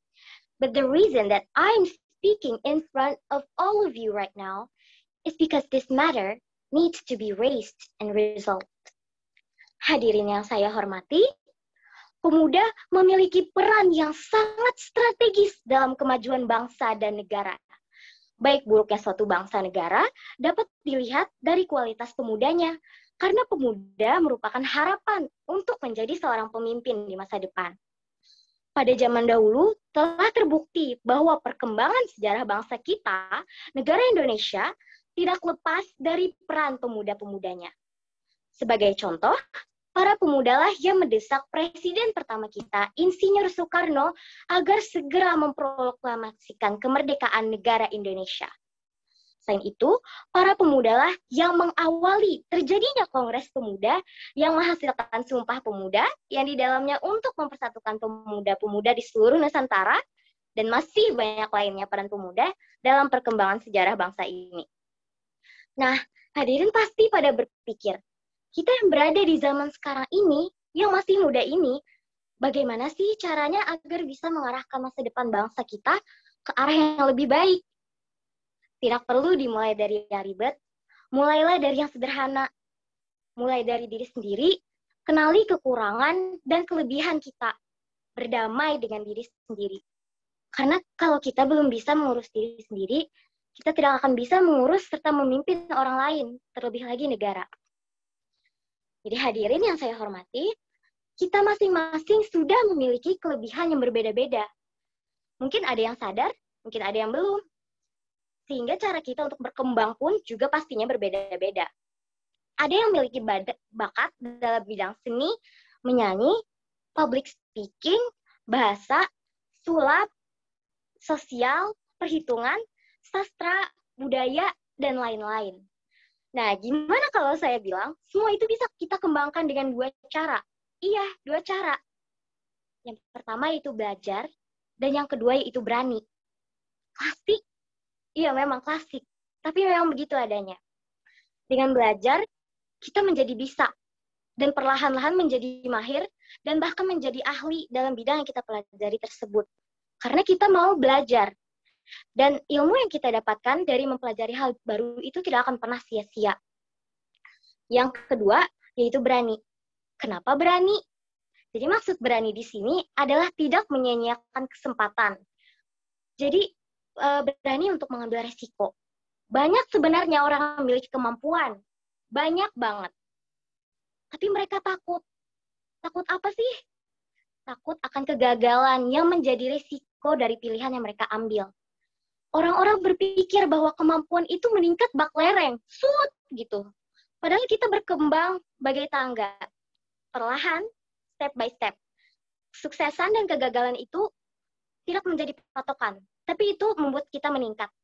Itu adalah proses perjuangan, so enjoy the process. じゃあ、著名なゲストの皆様、この機会に国の世代の若者を招きし、それぞれの分野で一生懸命頑張っていきましょう。私たちが団結し、創造し、道徳的になり、私たちの未来、私たちの子供と孫の未来、そして私たちが愛するの国の未来のために、国の発展に役立つ何かをしましょう。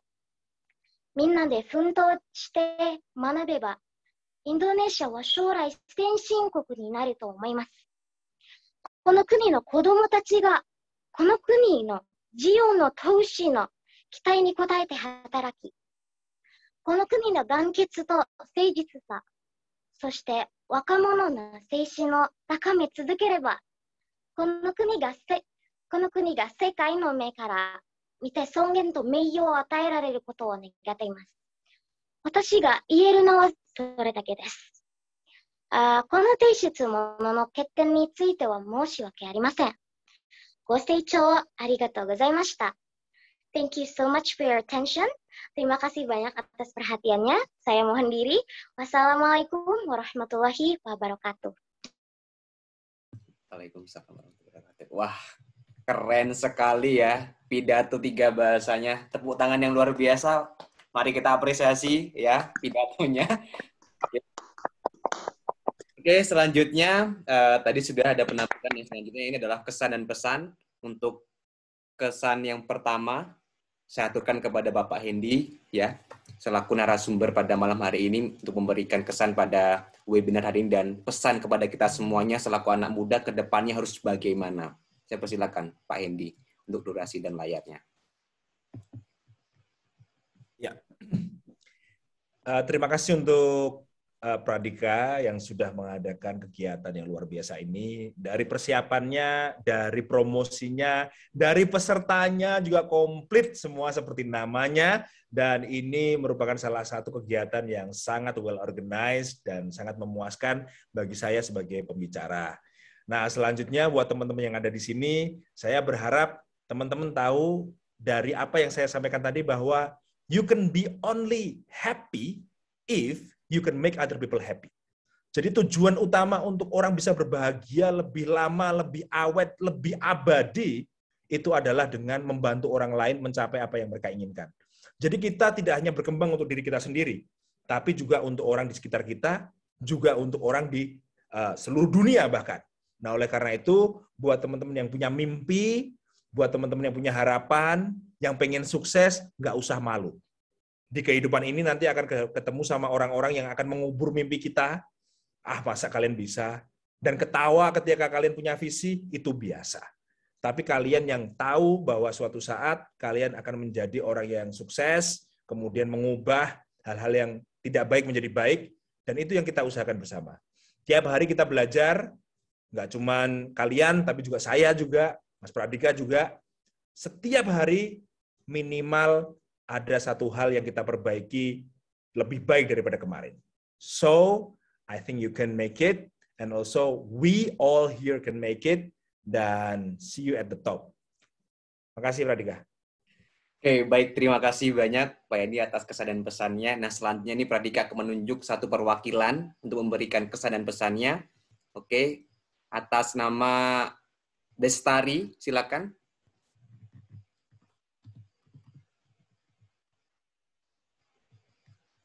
Apakah ada Bestari?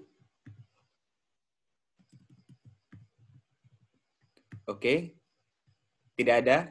Kalau begitu, atas nama ini ya, Sapta. Silakan Sapta.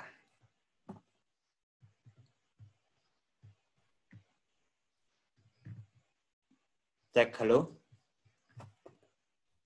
Oke, baik. Terima kasih untuk pesan dan kesan pada webinar malam ini. Untuk kesannya sangat luar biasa sekali, sangat memotivasi kepada saya, dan alhamdulillah dikit-dikit lah nggak overthinking.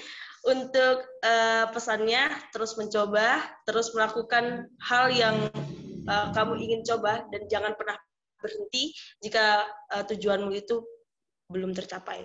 Mungkin hanya itu. Terima kasih banyak.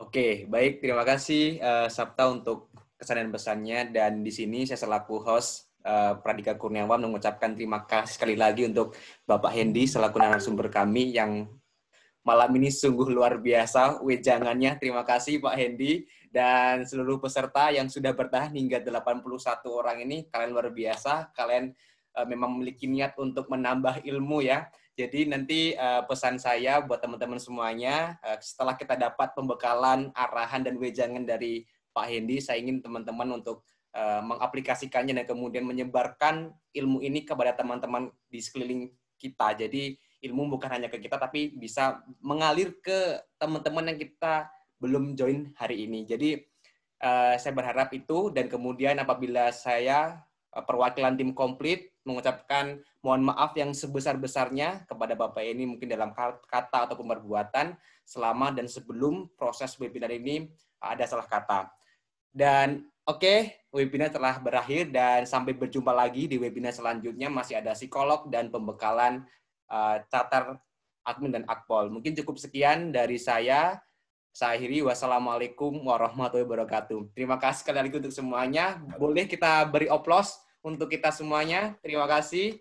Dan ini Bapak izin untuk foto bersama, Pak.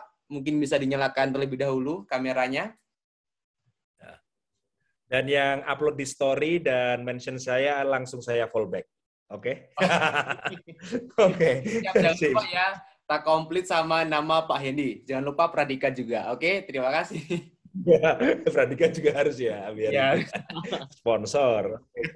Oke, silakan dinyalakan teman-teman kameranya.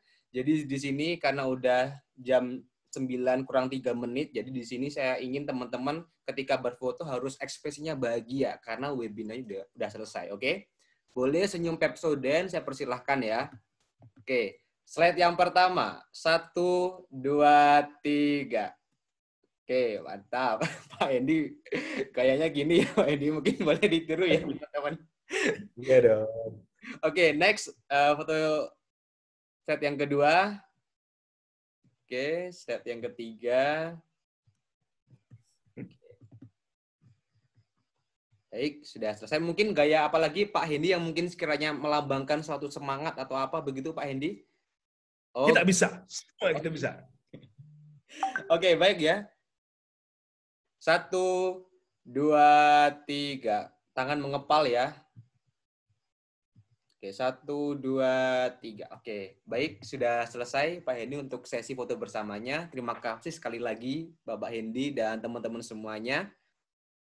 Mungkin bisa out dari Zoom ini, Pak. Terima kasih. Dadah. See you. Aduh, ya. Terima kasih ya teman-teman semuanya. Walaupun tadi ada yang di luar peserta webinar nasional, terima kasih sudah semangat. Semoga ilmunya barokah ya. Ini memang nggak bisa ngomong tah atau apa? Bisa kan dia? Oh, nggak bisa. Astagfirullah. Udah bisa? Udah, Kak. Udah.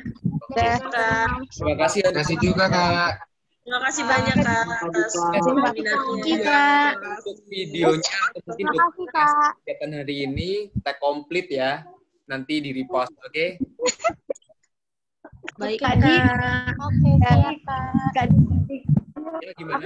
Boleh minta video recordnya ini enggak?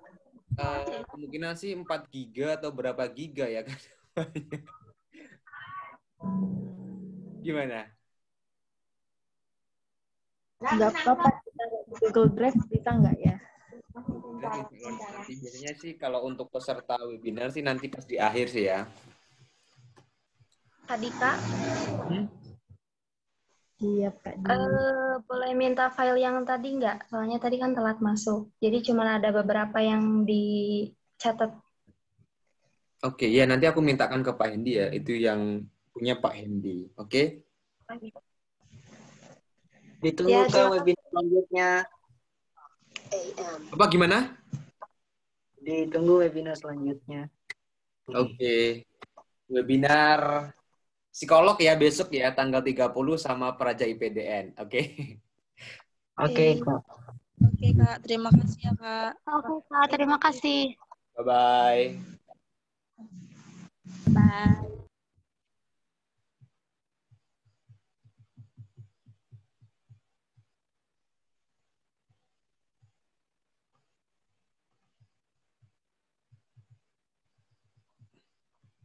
Ini gak ada yang out kah? Aduh, lapar juga ya ini ya.